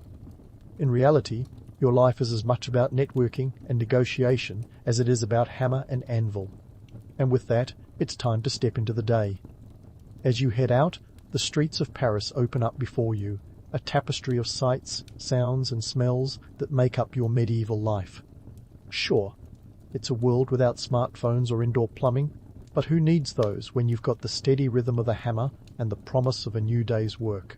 As you step through the door into your forge, the first thing that hits you is the smell, a heady mix of sweat, smoke and iron. It's not exactly Chanel No. 5, but it's the scent of progress. Let's dive into the nitty-gritty of your daily grind, shall we? You've got an arsenal of tools that would make any Home Depot employee swoon. Take your hammer, for instance. It's not just any old lump of metal on a stick, it's the heartbeat of your craft. Weighing in at around 1.5 to 2 kilograms, This bad boy is your go-to for everything from shaping horseshoes to crafting armor. Compare that to today's power tools, and you might feel like you're stuck in the technological Stone Age. But hey, your hammer doesn't need a socket or a battery, just good old-fashioned elbow grease. Then there's your anvil, the unsung hero of the workshop. This iron giant is the sturdy surface upon which the magic happens. Weighing between 100 to 200 kilograms, it's not the kind of thing you'd want to drop on your foot, unless you're keen on testing medieval surgery techniques. The anvil is your stage, and every clang of metal on metal is another note in the symphony of your day. Now, let's talk bellows. These aren't just oversized whoopee cushions, they're the lungs of your forge. Made from wood and leather, they pump air into your charcoal fire, roaring it to life and cranking up the heat to a toasty 1200 degrees Celsius. Sure, modern blowtorches could do the job with a flick of a switch, but where's the drama in that? Besides, what's a little upper body workout between friends? The physical demands of blacksmithing are no joke. If you're looking for a medieval workout plan, forget Pilates. Try swinging a hammer for hours on end. It's not just your arms that get a workout, your back, shoulders and even your legs are all part of this medieval gym session. And while you're sweating it out, you've got to keep an eye on the metal, which is as temperamental as a cat in a bathtub. Heat it too much and it's useless. Too little and you might as well be hitting a brick wall. Speaking of which, let's not gloss over the dangers of this trade. The forge is a hotbed of potential disasters, literally. Burns are a daily hazard, and there's always the risk of a rogue spark finding its way into your eye. Forget safety goggles, you're more likely to be wearing a tunic that offers as much protection as a paper bag in a rainstorm. But hey, scars are just tattoos with better stories, right? Now, on to myth-busting. Picture a blacksmith alone in a quaint little forge at the edge of a village, hammering away in solitude. Sounds romantic, doesn't it? But here's the kicker. Blacksmiths were as solitary as a rock concert. You were part of a bustling community infrastructure, the go-to guy for everything from tools and weapons to architectural fittings. Your work was crucial to the city's development, and you were often part of a guild, a medieval union, if you will. These guilds ensured that standards were maintained and that trade secrets remained just that, secret. Paris was a city that thrived on its tradesmen, and you, my friend, were at the heart of it. Need a new plough for the fields? You're the guy. Need a sword sharp enough to slice through chainmail? You again. You were the backbone of the local economy, ensuring that everything from agriculture to defence ran smoothly. The idea of a blacksmith as a solitary figure is about as accurate as calling the Seine a gentle stream. So, as you stoke the fires and set to work, remember that you're not just shaping metal, you're crafting the very tools that will shape the future. Each strike of the hammer is a step forward for your community, and every finished product is a testament to your skill and dedication. Blacksmithing isn't just a job, it's a legacy, one that's as enduring as the iron you mould. And while the world around you might be a chaotic tapestry of sounds and smells, in your forge you're the master of your domain. It's not just another day at work, it's another chapter in the story of a city and a trade that's as essential as bread and wine. As the sun climbs higher and the heat in your forge reaches its peak, you can take a moment to appreciate the rhythm of your craft. The clang of the hammer, the hiss of steam, the crackle of the fire. It's a symphony of productivity. And while the modern world might have traded hammers for hydraulic presses and anvils for 3D printers, there's something timeless about the physicality of your work. It's a dance of strength and precision, a testament to human ingenuity and endurance. And let's face it, there's no app for that. As the day unfolds, you're reminded that blacksmithing isn't just about brute force. There's a finesse to it, a delicate balance between heat and pressure, timing and technique. It's a craft that demands respect, one that's been honed over centuries and passed down through generations. And while the tools may have changed, the principles remain the same.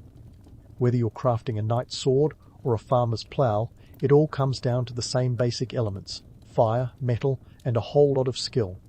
So, as you pause to wipe the sweat from your brow and take a swig of water, or maybe something stronger, take a moment to appreciate the journey you're on. You're not just forging metal, you're forging a legacy. And as the day draws to a close and the fires begin to dim, you can rest easy knowing that your work is done and that you've left your mark on the world, one hammer stroke at a time. As the day mellows and the sun nudges the horizon, signalling it's time for a breather, you find yourself in the heart of medieval Paris's social web. Gone is the isolation of your forge. Welcome to the bustling, tangled tapestry that is the guild system. Think of it as LinkedIn for the Middle Ages, but with more ale and fewer connection requests from people you barely know. The guilds, these powerful medieval social networks, were the lifeblood of your trade, ensuring quality control and serving as a support system for blacksmiths like you. Now, let's dive into the nitty-gritty of how these guilds operated. By the 12th century, Paris had become a hotbed of guild activity. They were more than just a club for hammer-swingers. They were the regulators, the gatekeepers, the arbiters of quality. If you weren't part of a guild, you were pretty much forging your own path without a map. The guild ensured that every horseshoe, nail or sword that left your forge met the high standards necessary to keep your reputation and theirs intact. They had strict rules, from the number of apprentices you could take on, usually no more than 2, lest you turn your forge into a sweatshop, to the hours you could work.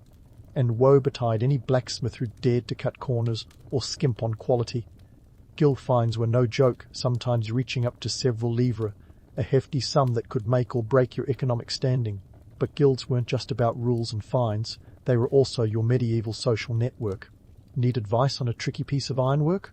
Or maybe you're looking for a new supplier for your charcoal. The guilds got you covered. They organised feasts, provided financial assistance during tough times, and even offered health care of sorts, though take 2 leeches and call me in the morning might not have been the most reassuring prescription. It was a brotherhood and occasionally a sisterhood, but more on that later, a safety net in a world where falling through the cracks could mean ruin. Speaking of sisterhood, let's tackle the myth that blacksmithing was a boys-only club. Sure, the image of a burly bloke hammering away might be the prevailing stereotype, but history, as always, has its surprises. Women played a role in blacksmithing, and while they might not have been the ones hefting the hammers regularly, they were often involved in other crucial aspects of the trade. In some cases, they took over the family forge when their husbands passed away, keeping the business and the family income afloat. Historical records from places like Ghent and Paris show that women were occasionally listed as master blacksmiths in their own right. While they might not have been the majority, their presence was significant enough to challenge the idea that blacksmithing was an exclusive men's club. Now, let's talk politics. You might think a blacksmith's influence ended at the forge door, but in medieval Paris, tradespeople wielded surprising clout. The guilds weren't just about trade, they were political entities. They had a say in city governance, and their collective voice could be as loud as a hammer strike on a quiet morning. When taxes were levied, or when the king needed funds for one of his many wars, the guilds could negotiate terms, sometimes even refusing to comply if they felt unfairly burdened. After all, what's a king without the tools and weapons his blacksmiths provide? Not to mention, the guilds had the ear of the church, donating to cathedrals and monasteries, thereby securing a bit of divine favour, or at least a few extra prayers. And let's not forget the interplay between blacksmiths and other tradespeople. The streets of Paris were a bustling marketplace of interdependent trades. Need a cart? Better know a good carpenter. Want to make sure it rolls smoothly? That's where your iron fittings come in. The market square was a daily social mixer, where tradespeople exchanged goods, news, and the occasional bit of gossip. Your role as a blacksmith was pivotal, as you provided the tools and means for other trades to thrive. It was a delicate balance of competition and cooperation, a medieval precursor to the modern supply chain. As midday gives way to afternoon and the city's vibrant hum fills the air, you find yourself immersed in this world of alliances and negotiations. It's not just about hammering metal, it's about forging relationships. You're not just a craftsman, you're part of a complex network that keeps Paris ticking. The guilds, with their rules and rituals, their feasts and fines, are your anchor in the chaotic sea of medieval life. And while the romantic image of a solitary blacksmith might be appealing, the reality is far richer and more intricate. You're not just a cog in the machine, you're a vital part of the grand design. So, as you rub your hands free of soot, and perhaps sneak a bite of that hard-earned bread, remember that you're not just shaping iron, you're shaping history. The city, with its labyrinthine streets and bustling markets, is your canvas. And as the day unfolds, you continue to play your part in this grand tapestry of commerce and community, a testament to the enduring legacy of the medieval blacksmith. As the afternoon sun casts long shadows over the cobbled streets of Paris, you find yourself drawn back to the forge where the products of your labour await. Here, the romance of the medieval blacksmith's craft meets the gritty reality of daily life. Let's take a closer look at what's being hammered out in your shop today, shall we? First up, the humble horseshoe. This isn't just a quaint piece of ironwork that some might hang over a door for good luck. No, in your world, it's a necessity for the horses that are the medieval equivalent of Ubers. A well-crafted horseshoe can mean the difference between a smooth ride and a costly visit from the blacksmith. And just like today's mechanics, you had your repeat customers. Each shoe is made to order, customized to fit the specific hoof it's meant to protect. We're not talking one-size-fits-all here. It's quality over quantity, with a set typically running around 2 deniers. For a knight or merchant, that's a small price to pay to keep their most valuable asset in top condition. Now, let's turn our gaze to the more glamorous side of your trade armour and weaponry. Ah, the image of the knight in shining armour, galloping into battle, visor down, lance ready. But here's the unvarnished truth. Shining. Armour was usually an exaggeration. In reality, maintaining that lustrous sheen required time, effort, and a small army of squires with polish and elbow grease. A full suit of armour could weigh between 20 to 25 kilograms and cost anywhere from 1 to 2 livres, or even more if you're dealing with custom work for someone like a duke or a king. And let's not forget the weapons. Swords, axes, maces. Each piece a testament to your skill and craftsmanship. A decent sword might set a customer back about 4 livres, which, if you're counting, is a veritable fortune. But in a world where disputes are often settled with a blade rather than a handshake, it's an investment worth making. The weapons you forge aren't just tools of war, they're symbols of power and prestige.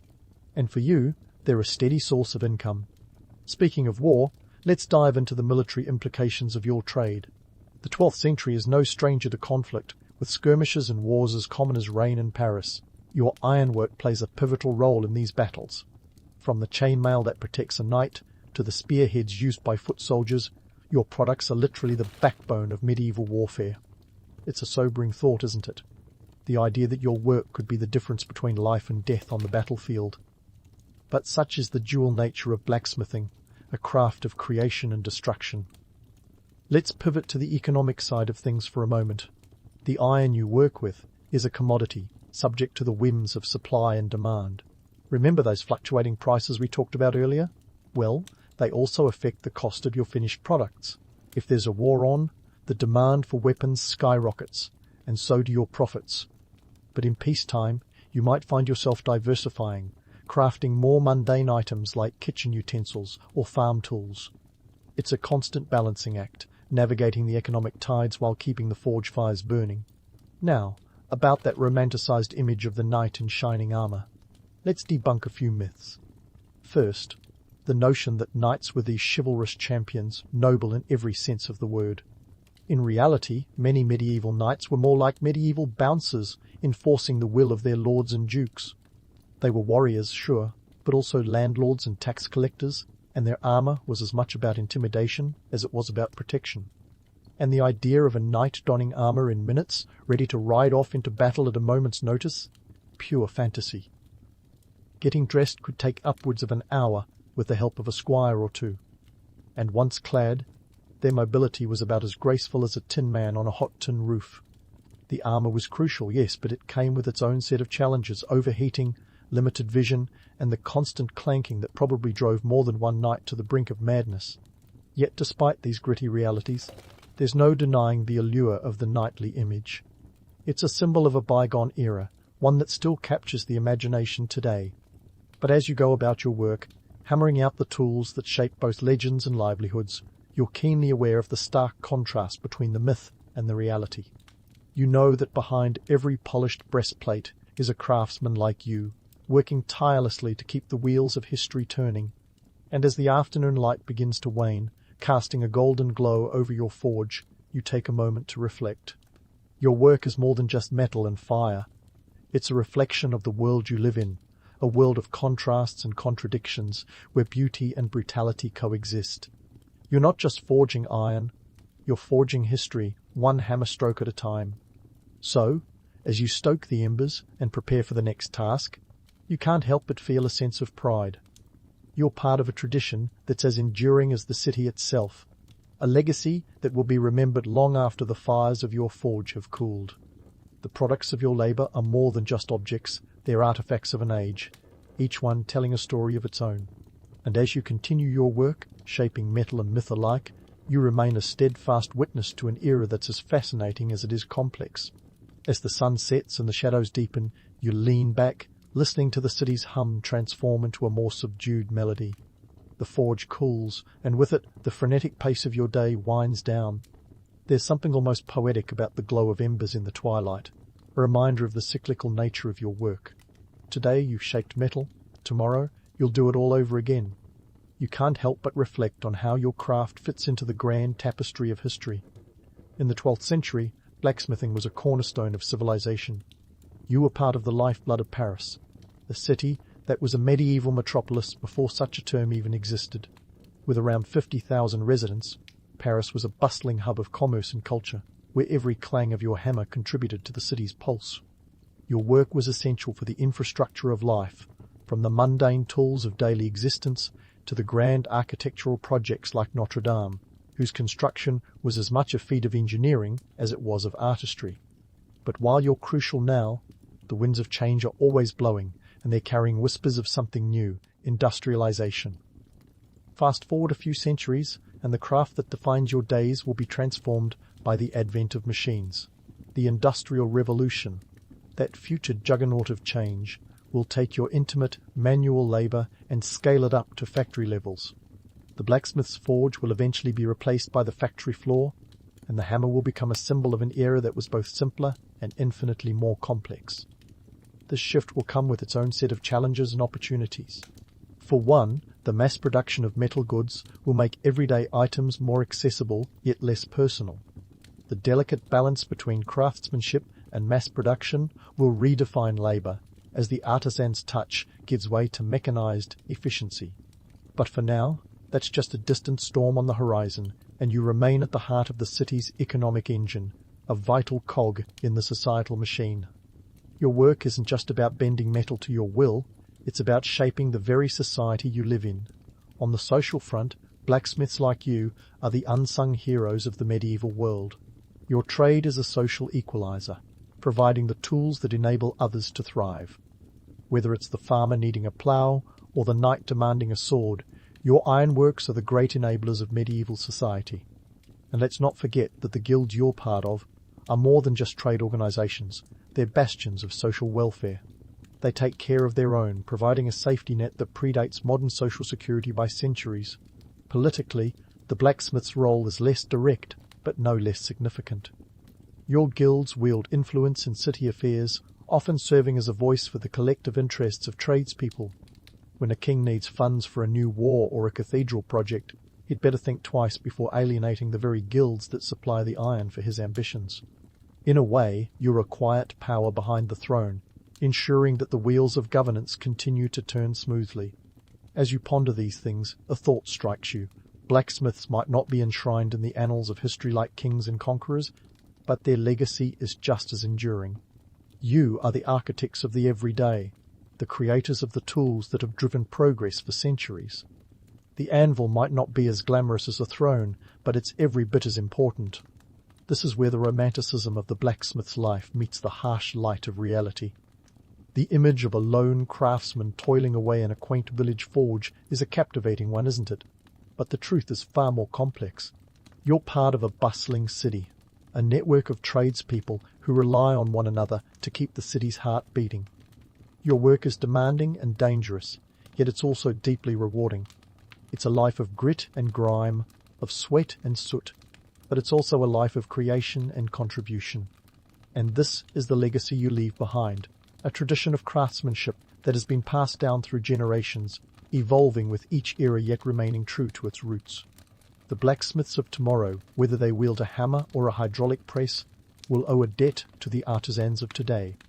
Your work is a testament to the enduring human spirit, to the idea that even in a world of constant change, some things remain steadfast.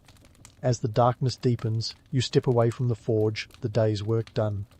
The city around you slows its frenetic pace, settling into the quiet hum of night. You take one last look at the tools of your trade, the anvils and hammers that have been your companions through countless hours of toil. They're more than just objects. They're extensions of yourself, symbols of a craft that will endure long after you're gone. And so, as you close the door on another day, you carry with you the knowledge that you've done more than shape metal, you've shaped history. The legacy of the blacksmith is one of resilience, of adaptability, of the unyielding pursuit of excellence. It's a story of human ingenuity and the power of craftsmanship to transcend time. And as you walk through the dimly lit streets of Paris, the city that has been your home and your canvas, you know that your work, like the city itself, is a testament to the enduring spirit of creation.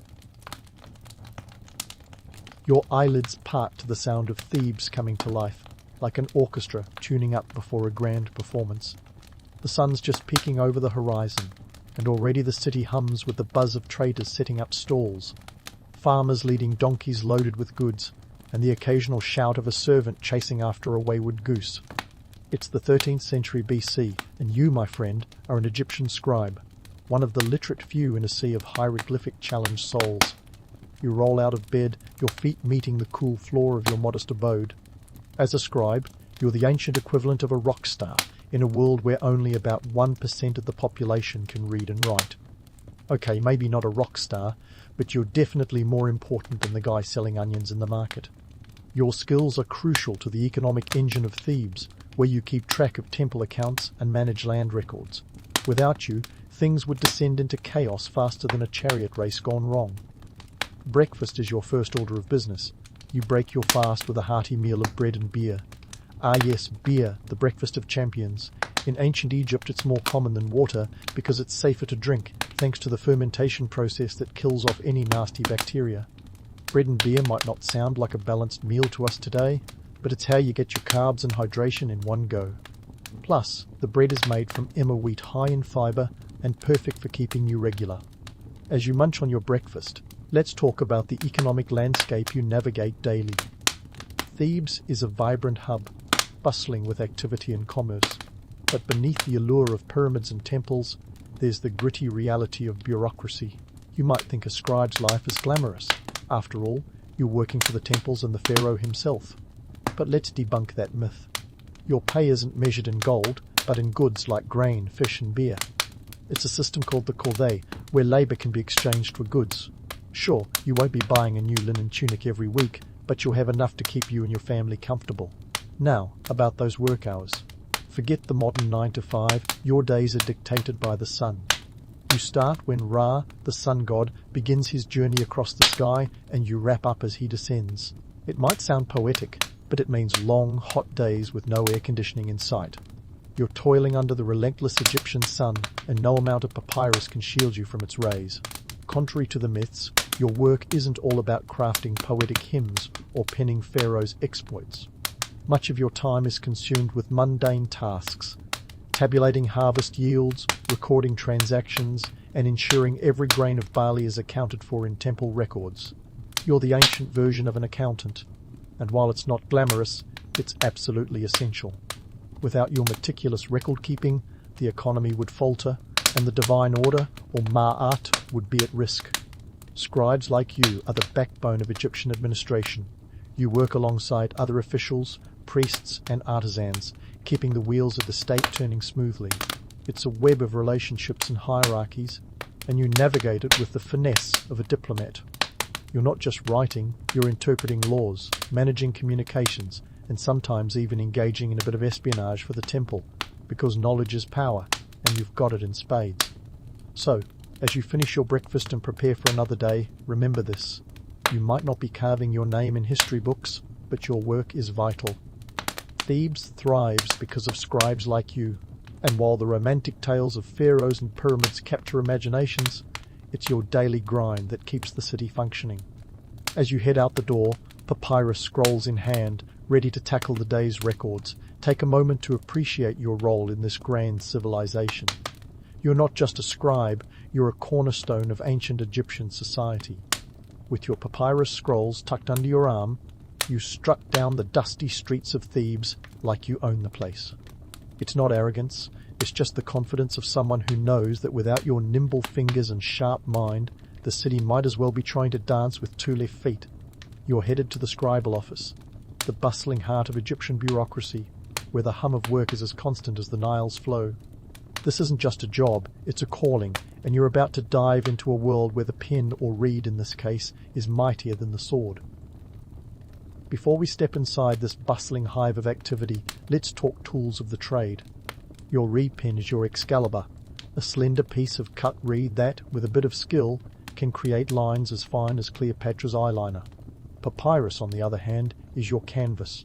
Made from the papyrus plant that thrives along the Nile, this ancient predecessor to paper is as essential to your work as Wi-Fi is to a modern office. And then there's ink, a mix of soot and gum arabic, which you deftly apply to create the hieroglyphs that dance across your papyrus like ancient emojis. Forget the romantic notion of quills and parchment. This is the gritty reality of scribal artistry. Now, what makes you so special? It's not just your steady hand, it's your mind, honed through years of rigorous education.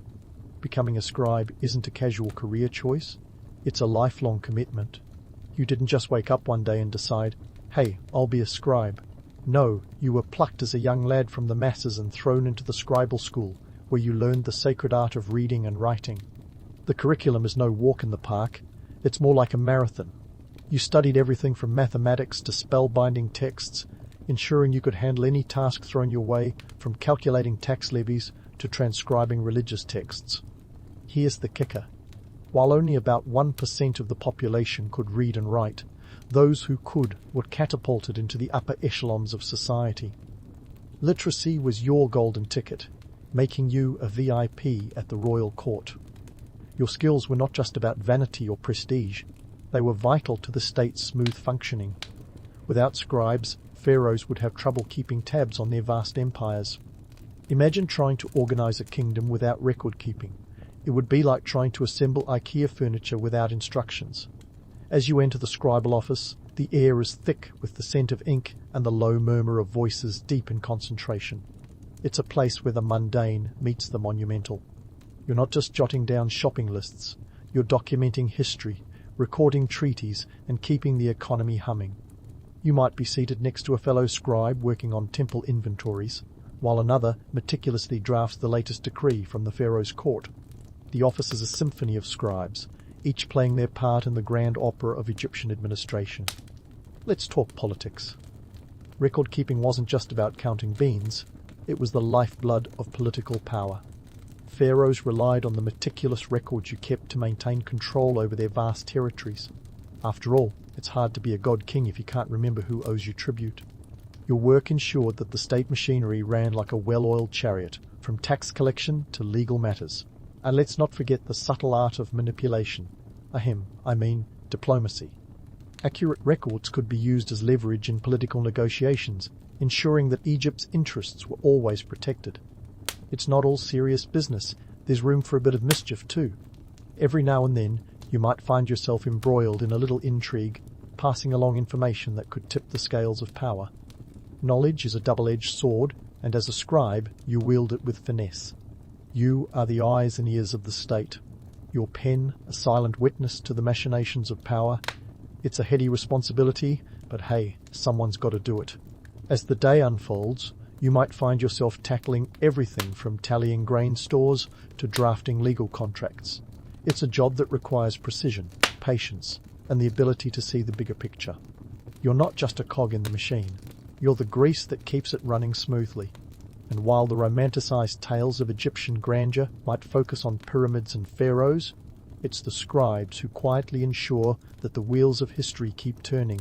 So, as you sit there in the scribal office, surrounded by the tools of your trade, take a moment to appreciate the legacy you are part of. You're more than just a scribe.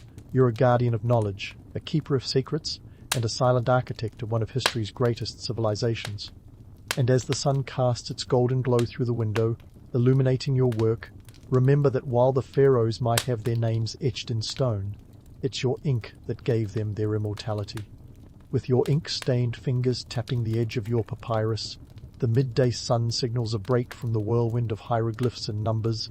It's time to stretch your legs and dive into the social tapestry of scribal life, an intricate network that could rival the threads of a pharaoh's linen tunic. First, let's obliterate the myth of the solitary scribe, labouring alone in dusty isolation. Romantic as it sounds, the reality was far livelier. The scribal office wasn't a monastic retreat, it was more like a bustling co-working space, minus the artisanal coffee and ergonomic chairs. Imagine a room filled with the sound of reeds scratching, ink pots clinking, and the occasional burst of laughter or heated debate. You weren't just a lone wolf, you were part of a pack. Scribal schools were where this camaraderie first took root. These institutions were more than just educational facilities. They were the crucibles where Egypt's future bureaucrats were forged. Hierarchies were as rigid as the pyramids themselves. At the top sat the master scribes, the rock stars of the ancient scribal world, whose papyrus scrolls were as revered as the latest hieroglyphic thriller. These seasoned pros had the final say on everything from the accuracy of a grain tally to the best method for procuring the finest ink. Beneath them were the journeyman scribes, those who had traded the novice's reed for the seasoned scribe's stylus. They had mastered the basics and were now honing their craft, a bit like a sous chef learning to command a kitchen.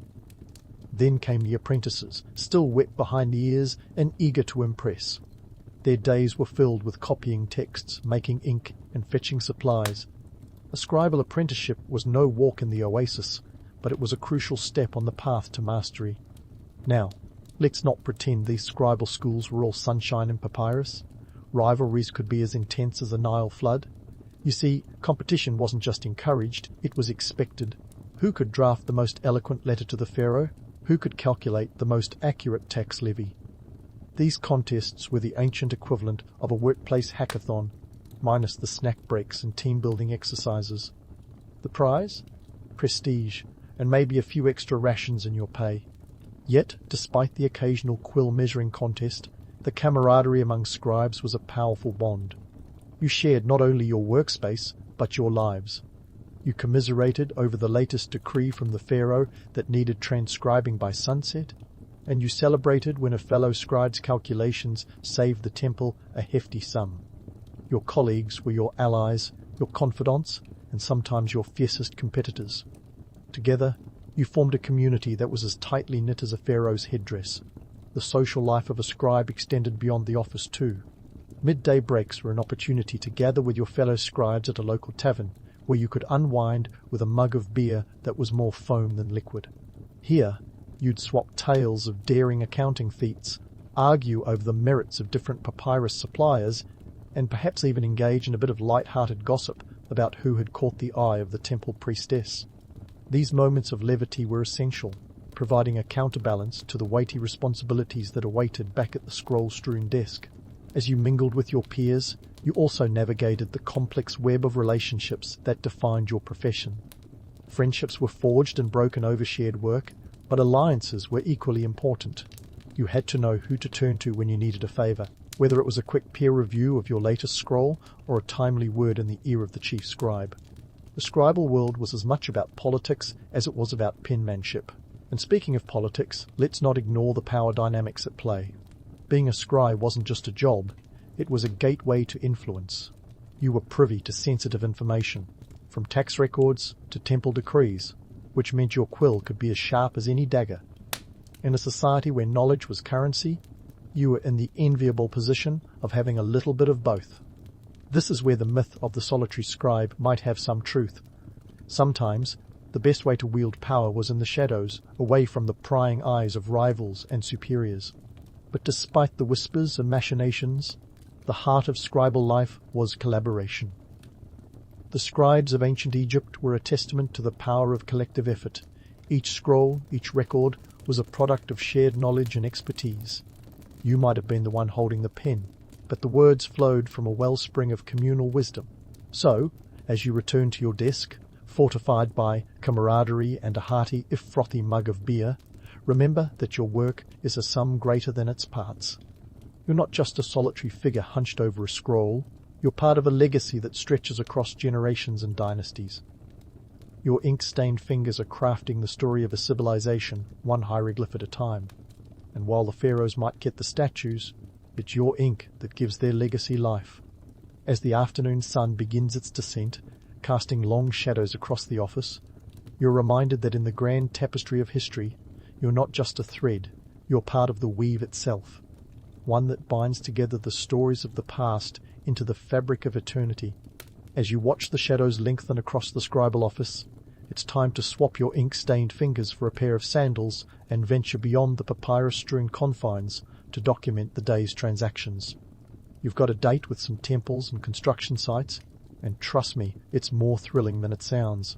Forget the image of dusty scrolls and quiet contemplation. This is where history gets its hands dirty. First stop, the Ramesseum, the grand mortuary temple of Ramses II, or as he liked to be known, Ramses the Great. Talk about a man with a flair for self-promotion. This is the ancient Egyptian equivalent of an Instagram influencer's mansion. Big, bold, and built to impress. But behind every towering column and intricately carved relief lies the real story, logistics. And that's where you, the scribe, come in. Now, let's dismantle a myth that's as stubborn as a donkey in the midday sun, the notion that these monumental projects were built by slave labor. Hollywood might have you believe that, but the truth is far more intricate. Yes, the pyramids and massive temples were built by workers, but these were skilled laborers, not shackled slaves under the whip. The Egyptians had a system as organized as a military operation, complete with rations, housing, and a hierarchy of craftsmen and laborers.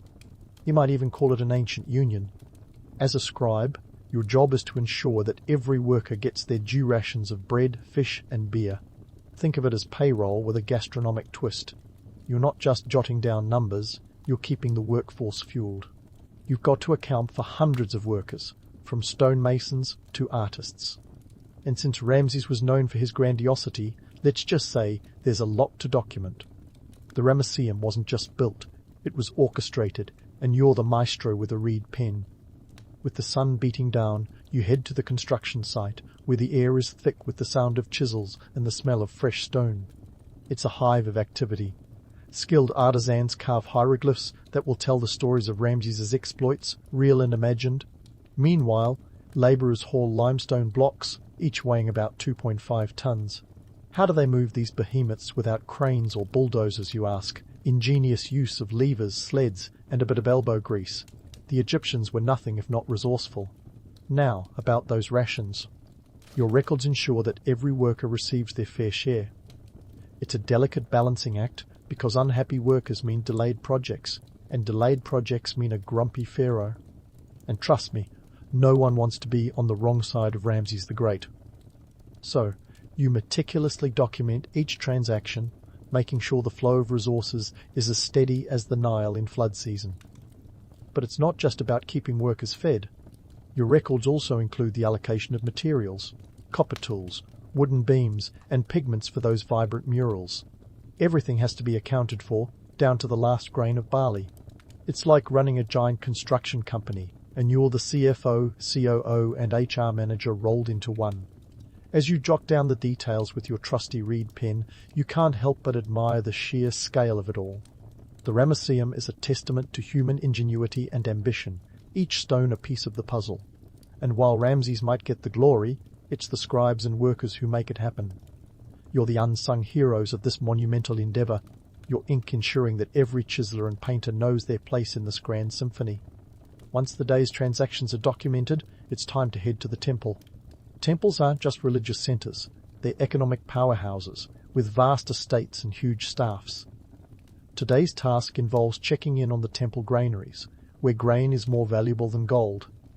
It's the currency that keeps the economy ticking, and your records ensure that every sack is accounted for. No pressure, right? As you stand in the cool shade of the temple, surrounded by towering columns and the scent of incense, you can't help but feel a sense of awe. This is where the divine meets the mundane, where gods are worshipped and grain is counted. Your pen dances across the papyrus, recording transactions with the precision of a priest reciting prayers. Just as you're about to wrap up, you overhear a group of priests discussing the latest offerings to the gods. It's a reminder that your work isn't just about numbers, it's about maintaining balance in the world. The Egyptians believed in Ma'at, the concept of cosmic order, and your records play a crucial role in upholding it. Without them, chaos would reign, and the delicate balance between gods, pharaohs, and people would fall apart faster than a sandcastle in a storm. As the shadows grow longer, and the temple bells signal the end of the day, you gather your scrolls and make your way back to Thebes. You've navigated a labyrinth of transactions and resource allocations, each one a thread in the rich tapestry of Egyptian life. And while your name might not be etched in stone, your work ensures that the engines of this great civilization continue to run smoothly.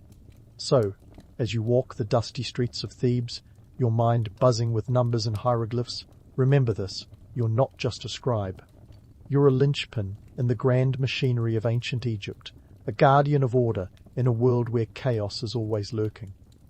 And as the sun sets over the Nile, casting a golden glow over the city, you know that tomorrow will bring new challenges, new records to keep, and a new chapter in the story of a civilization that refuses to fade into history. As the sun sets over the Nile, painting the sky with hues of orange and pink, you wander back to your humble abode, scrolls in hand and thoughts swirling like the river beside you. It's been another day in the life of a scribe, a role that, let's face it, doesn't come with the glamour of a pharaoh's crown, but holds a quiet power all its own. You've been the keeper of records, the guardian of secrets, and the architect of a civilization's legacy. And as you slip into the evening, it's time to reflect on the true impact of your work. Now, let's talk papyrus scrolls. These aren't just ancient notebooks. They're the Twitter feeds and encyclopedias of their time. Crafted from the pith of the papyrus plant, they were durable enough to withstand the test of time, mostly. Fast forward a few millennia, and some of these scrolls have found their way into glass cases in museums, whispering tales of a time long past. The journey of papyrus, from the Nile's banks to the polished floors of modern museums, is nothing short of epic. Imagine this. You're writing down a simple grain transaction, and thousands of years later, someone in a lab coat and gloves is squinting at your handiwork, trying to decipher ancient Egyptian shorthand. Talk about a legacy. But these scrolls didn't survive just by luck or some divine intervention. The dry climate of Egypt played a major role. It's like nature decided to hit pause on time, preserving these slices of history for future generations. And it's not just the climate. Let's give a nod to those ancient Egyptians who had the foresight to store important documents in temples and tombs, where they could slumber undisturbed by the chaos of the ages. Who knew that a temple's back room would double as a time capsule? As a scribe, your role was crucial in this process. You weren't just jotting down the day's events. You were creating a record that would outlast empires and dynasties. Your work ensured that future historians could piece together the daily life, politics, and economy of ancient Egypt. Without your meticulous notes, what would we know of Ramses's temple projects or the grain economy of Thebes? Probably as much as we know about the dark side of the moon. But let's not get too caught up in the romanticism of it all. The reality is, while you were preserving history, you were also navigating the complexities of a society where knowledge was power. You might have been a scribe, but you were also a player in the political games of the time. You knew who to flatter and who to avoid, how to wield your pen like a sword. And while you might not have been planning to make it to a museum exhibit, you were certainly aware that your work had the potential to echo through time. Now, about those personal aspirations. As a scribe, your dreams might not have been about riches or conquest. Maybe you aspired to move up the scribal ranks, to one day become a chief scribe or even a vizier, positions of influence where your decisions could shape the fate of a nation. You had a front row seat to the workings of power, and with that came the tantalizing possibility of stepping into the spotlight yourself. Ambition wasn't just for pharaohs, it was alive and well in the scribal office too. And what of your societal impact? Well, my friend, it's safe to say that without scribes, ancient Egyptian society would have crumbled like a poorly constructed pyramid. You ensured that laws were recorded, taxes were collected, and history was preserved. In a world where oral traditions could be as fickle as the desert wind, your written records provided stability and continuity. You were the glue that held it all together, even if the history books sometimes forget to mention it. As night falls and the stars begin to twinkle overhead, you can't help but marvel at the legacy you're part of. The scribes of ancient Egypt were more than just bureaucrats. They were the custodians of knowledge, the silent storytellers who ensured that the past was never forgotten. And while the pharaohs might have their names etched into the annals of history, it was your ink that gave those stories life. So, as you lay down to rest, take a moment to appreciate the journey of your work, from the bustling streets of Thebes to the hushed halls of museums around the world. You've been a part of something greater than yourself, a legacy that continues to inform and inspire even today. Sleep well, knowing that your ink-stained fingers have left an indelible mark on history, one that will continue to captivate and educate for generations to come. If you were a woman born in Manchester in 1858, like Emmeline Pankhurst, you'd likely be more worried about your corset size than your voting rights. But not Emmeline. From day one, she seemed destined to shake things up. Her birth in the industrial heart of England was like the opening salvo in a life that would challenge the status quo in ways nobody saw coming. This wasn't just any family she was born into. The Gouldens were a lot less ladies, keep your parasols up, and more, hey, let's start a revolution. Now, let's be real here.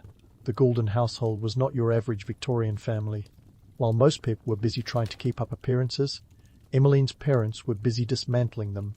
Her father, Robert, was a cotton manufacturer who dabbled in politics, and her mother, Sophia, was a bit of a rebel with a cause, actively supporting the anti-slavery movement. Together, they created a home environment that was more question everything than mind your manners. Emmeline was the eldest of 10 children, proving that the Gouldens didn't just talk about societal expansion, they lived it. By the way, if you're wondering how a family with 10 kids managed to keep the house from descending into chaos, the answer is simple, they didn't. But they did manage to instill in their eldest daughter a sense of purpose that was as unyielding as Manchester's smog-filled air. By the ripe age of 14, Emmeline was already attending her first women's suffrage meeting. This was 1872, a time when women were expected to be seen and not heard, unless they were reciting poetry or asking for more tea. And there she was, sitting next to her mother, listening to women talk about how they could change their world. The meeting was organised by the Women's Suffrage Society, a group that was as controversial as it was necessary. For Emmeline, it was like being handed a key to a future where women weren't just footnotes in history books, but the authors of them. This meeting was a game-changer for young Emmeline.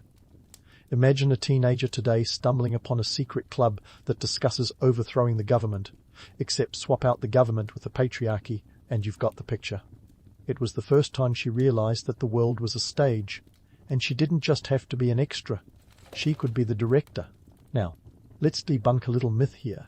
The idea that Victorian women were all wilting flowers in corsets is about as accurate as saying that the Industrial Revolution was just a quaint little crafting session. In reality, the suffrage movement was already gaining steam, and women like Sophie Goulden were the ones shoveling coal into the engine. Emmeline learned early on that activism wasn't just about speeches and pamphlets. It was about grit, determination, and sometimes breaking a few rules. The political scene in Manchester was as tumultuous as a soap opera and just as addictive. The city was a melting pot of radical ideas where social reformers rubbed elbows with industrial barons. It was a place where the air was thick with both smoke and possibilities, the perfect backdrop for a young girl with an appetite for change. What made Emmeline different from the get-go was her ability to see the bigger picture. While her peers were learning embroidery, she was learning how to weave together the threads of social change. She understood that the fight for women's suffrage was not just about the right to vote, it was about redefining what it meant to be a woman in society. And so, the die was cast. Emmeline Pankhurst was on a path that would take her from Manchester's back streets to the world's stage. Her early years were a testament to the power of an unconventional upbringing. It's a bit ironic, isn't it? In a world that constantly told women to stay in their place, the Gouldens taught their daughter to find hers, even if it meant tearing down a few walls to do it. That early taste of activism was like a spoonful of future rebellion, bitter to some, but oh so sweet to Emmeline. So, fast forward a few decades, and Emmeline Pankhurst is no longer that wide-eyed teenager pondering her place among the suffragettes. By 1903, she was a hardened veteran in the battle for women's rights. And let's just say she wasn't content to play politics like a genteel tea party. She was more of a flip the table over and demand answers kind of woman. That year, she co-founded the Women's Social and Political Union, WSPU, and it was about as subtle as a marching band in a library. The WSPU was born out of frustration. You see, the suffrage movement was making about as much progress as a tortoise in a snowstorm. Emmeline and her crew decided it was time to turn up the heat. Their motto, deeds, not words, and boy did they mean it. They didn't just want to ruffle feathers, they wanted to pluck the whole bird. Now, here's where it gets juicy. The WSPU's brand of activism was revolutionary. We're talking about heckling politicians during speeches, chaining themselves to railings, and yes, even breaking windows. And these weren't just any old windows. We're talking about the glass panes of government buildings and fancy department stores. The kind of places where a broken window could send shockwaves through the upper crust faster than you could say, vote for women. But why all the drama? Well, the early 1900s were a pressure cooker of social and economic tensions. Britain was strutting around like a peacock, boasting about its empire. Yet at home, life was anything but rosy. The working class was struggling. Labour strikes were as common as afternoon tea, and women were essentially second-class citizens. The idea of women voting was about as welcome as a rainstorm at the cricket. And here's a little economic curveball. The cost of living was rising faster than a hot air balloon. Between 1900 and 1910, the price of bread jumped by a whopping 29%. For many working-class families, this wasn't just a pinch, it was a full-on economic chokehold. Women, who were often the ones managing household finances, felt this acutely. The fight for suffrage wasn't just about political equality, it was about economic survival. So, back to the WSPU and their audacious antics. Emmeline and her fellow suffragettes understood that in order to shake the complacent foundations of British society, they had to make people uncomfortable. They wanted to be the headline, not the footnote. And in a world where women were expected to be seen and not heard, the WSPU was a cacophony of rebellious voices. Their tactics worked.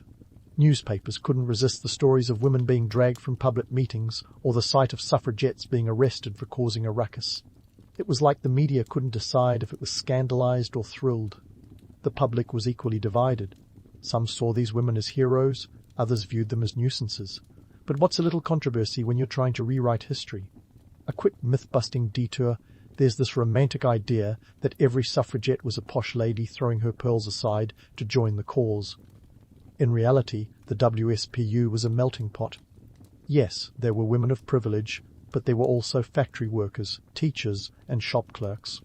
It was a coalition of the fed-up, united by the belief that change wasn't just a distant dream, it was an urgent necessity.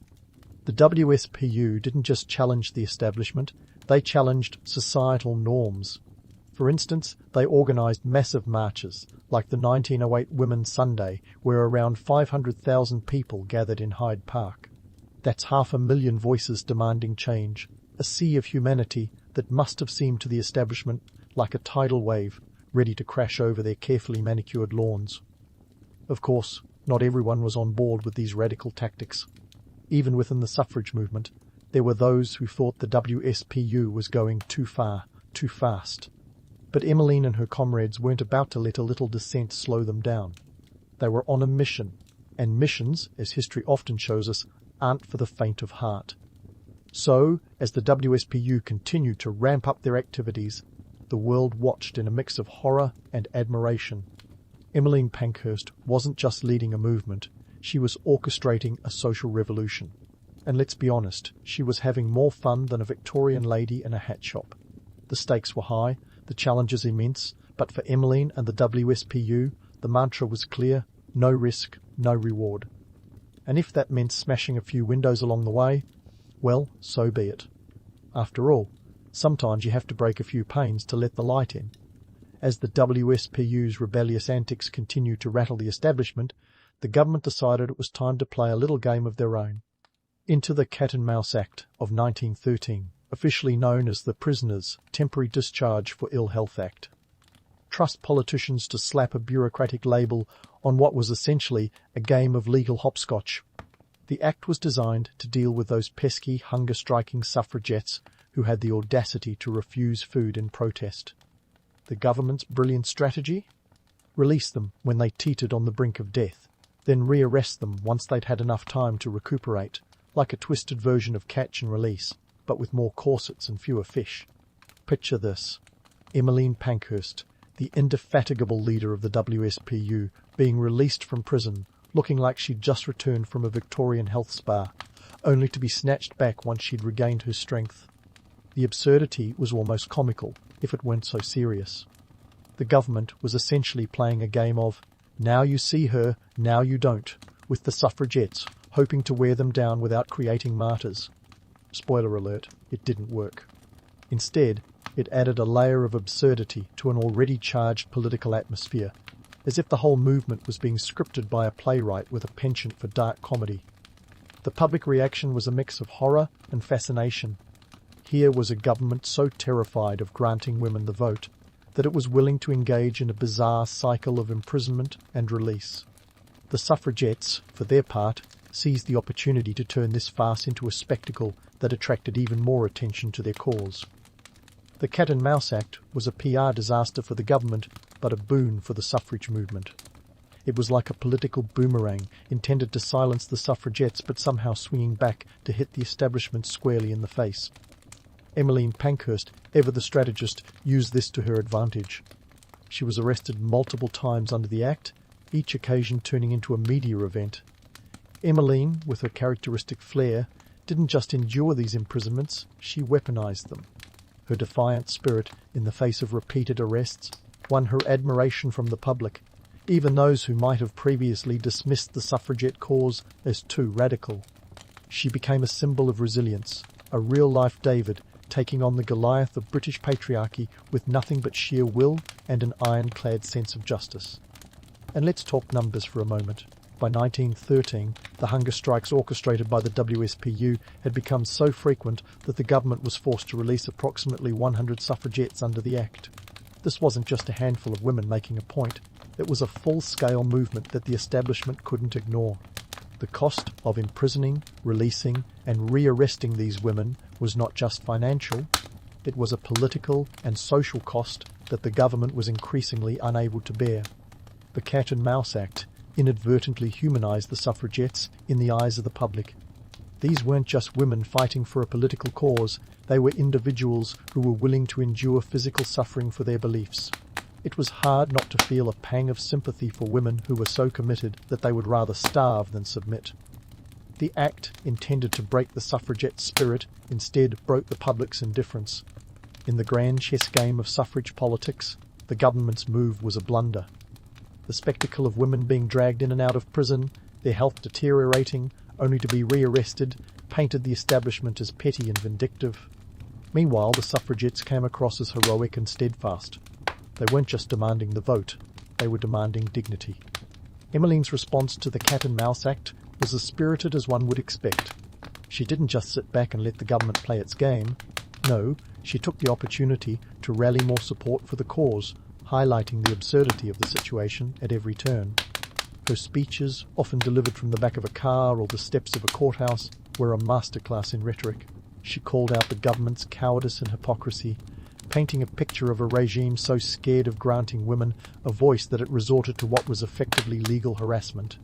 As public sympathy for the suffragettes grew, the government found itself in a bind.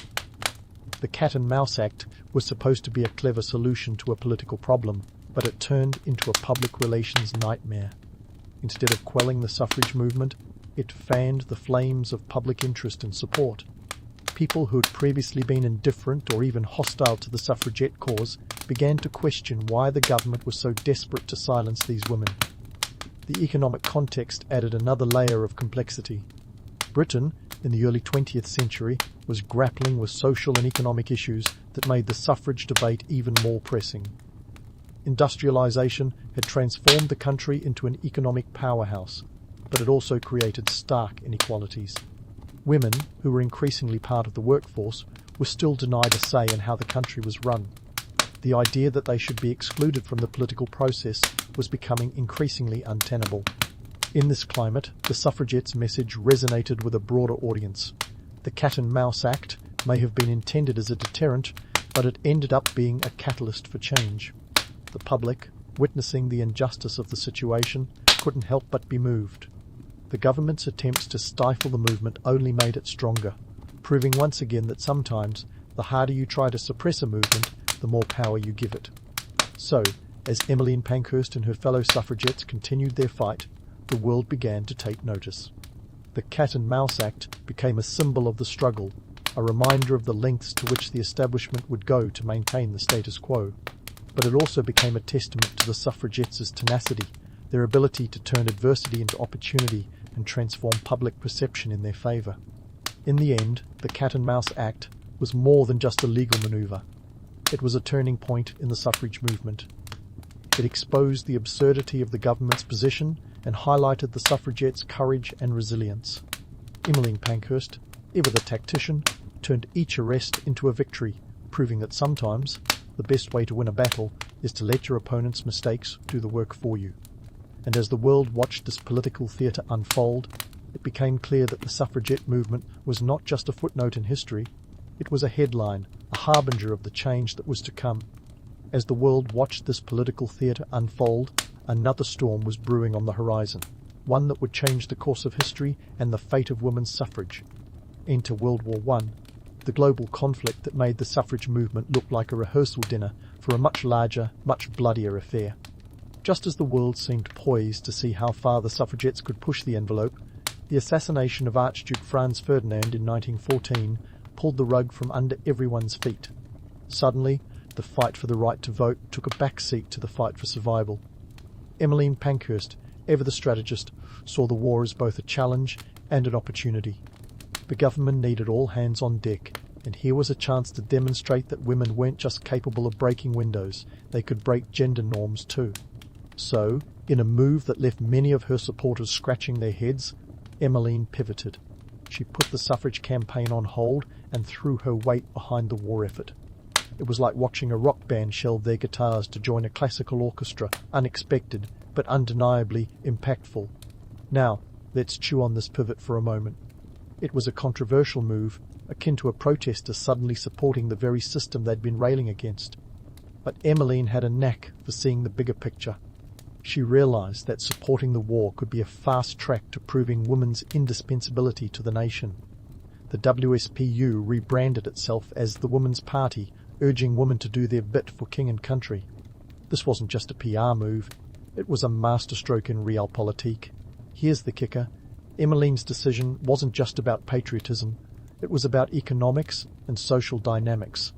With millions of men off to fight in the trenches, Britain faced a labour shortage that would make the Great Resignation look like a minor staffing hiccup. Women stepped in to fill roles that had been traditionally male, dominated from factories to farms, from offices to hospitals. By 1918, over 1.6 million women were working in munitions alone, a sector that had been almost exclusively male before the war. This shift wasn't just about numbers, it was about perception. The public, and more importantly the politicians, saw women in a new light. They weren't just homemakers, they were nation builders. As women donned overalls and rolled up their sleeves, the myth of the delicate, fragile female started to crumble. This wasn't some romanticised Rosie the Riveter moment. It was a gritty, sweat-stained reality that changed the societal landscape forever. And speaking of myths, let's debunk one right now. The idea that all women were thrilled about the war effort. While many saw it as an opportunity, others viewed it as a dangerous gamble. The suffragettes had fought tooth and nail to be heard, and now they were supporting a government that had thrown them in jail for demanding their rights. The irony wasn't lost on everyone, but Emmeline, ever the pragmatist, knew that sometimes you have to play the long game, even if it means shaking hands with your former jailers. The economic context of the war played a crucial role in this transformation. Wartime inflation was no joke. Between 1940 and 1918, the cost of living soared, with food prices almost doubling. For women, who were often the ones managing household finances, this was an economic squeeze that felt more like a full-body vice. Yet, the war opened up new financial opportunities, as women earned wages in roles previously inaccessible to them. It was a bittersweet victory, freedom and financial independence wrapped in the grim reality of global conflict. Emmeline's gamble paid off. As the war dragged on, the government couldn't ignore the contributions of women. public perception began to shift, and the political establishment found itself in a bind. How do you continue to deny the vote to the very people keeping the nation afloat? It was a question that even the most ardent anti-suffragists struggled to answer. The war had changed everything, and the suffrage movement was poised to collect on its investment in the national crisis. In 1918, the Representation of the People Act was passed, granting voting rights to women over the age of 30. It wasn't the all-encompassing victory the suffragettes had dreamed of, but it was a significant step forward. Over 84 million women were suddenly part of the electorate, a seismic shift in the political landscape. It was like opening a floodgate just a crack, but the water was already pouring through, and there was no turning back. But let's not get too starry-eyed here. The act was a compromise, a calculated appeasement. The age restriction was a way of ensuring that the voting pool remained respectable, red, married, property-owning, and presumably less radical. It was a nod to the status quo, an attempt to change everything while changing as little as possible.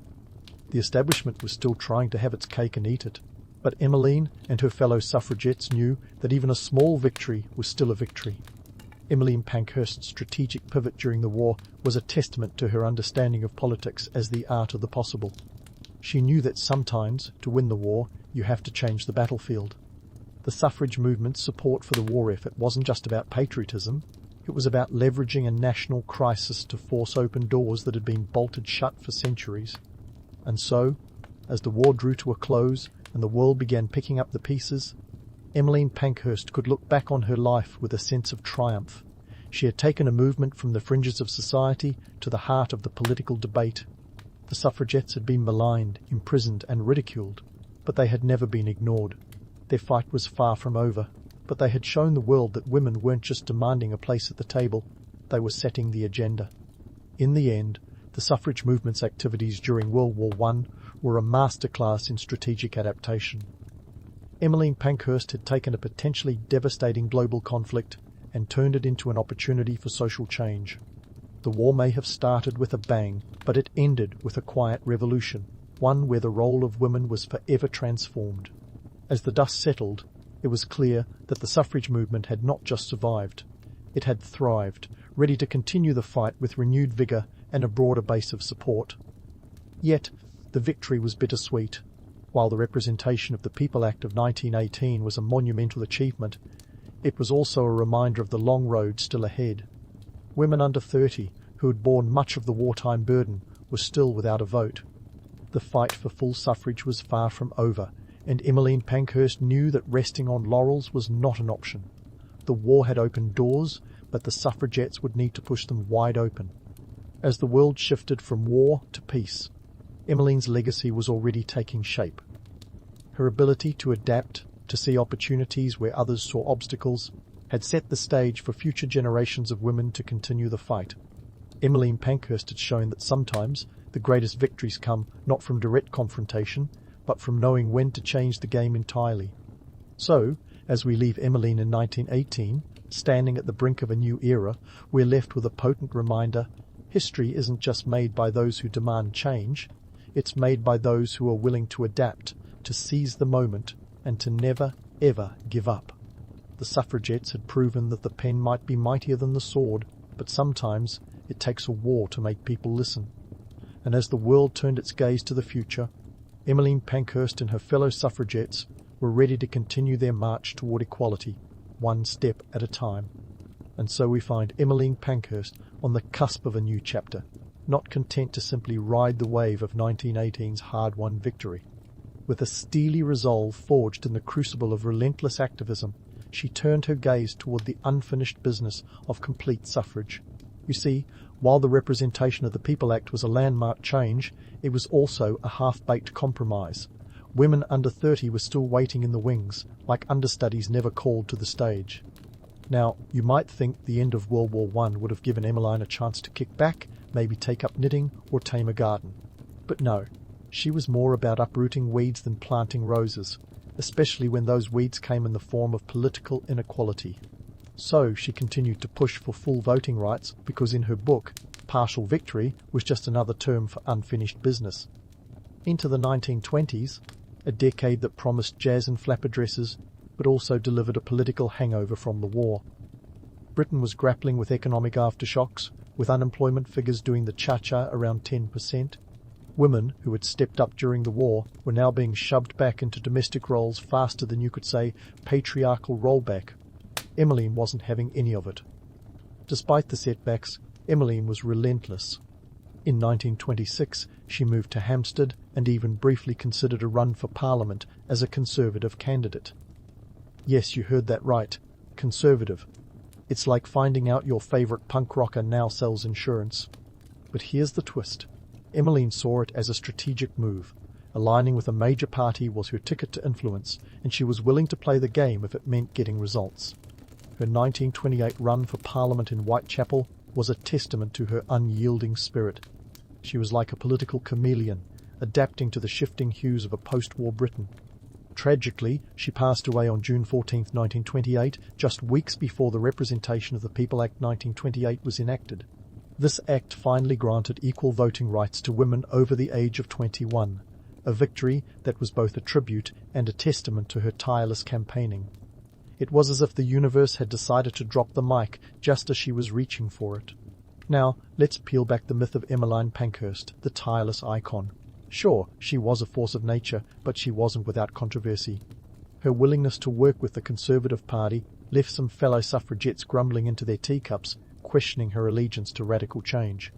Emmeline wasn't interested in purity politics, she was interested in results. Her tenacity and willingness to adapt didn't just pave the way for women's voting rights, she set a precedent for modern gender equality battles. The suffragette movement, under her leadership, showed that sometimes you have to smash a few windows and cross a few party lines to get things done.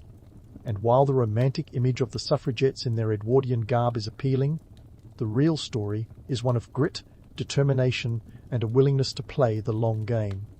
The impact of Emmeline's efforts can be seen in the ripple effects throughout the 20th century and beyond.